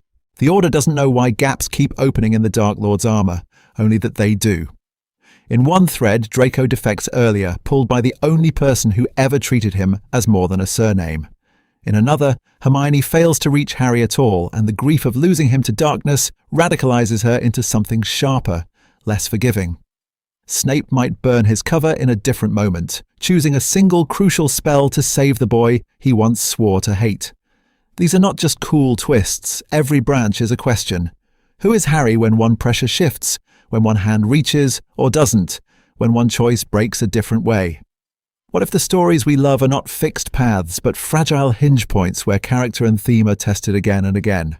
This is that story, splintered into possibilities, and each splinter shows us something new about the magic and the monsters we carry inside. Recap: from Dark Nursery to Chosen Equal. So let's pull the camera back and trace this version of Harry's life, from the crib in the Dark Lord's manor to the last walk into the forest. It begins the night everything changed in Godric's Hollow. Voldemort stands over a crib, spell still humming in the air, and makes a choice. Not mercy, possession. What if, instead of leaving a dead baby and a legend, he carries Harry out of the ruins and takes him home? That single motion rewrites the war before the boy who lived is even old enough to scream.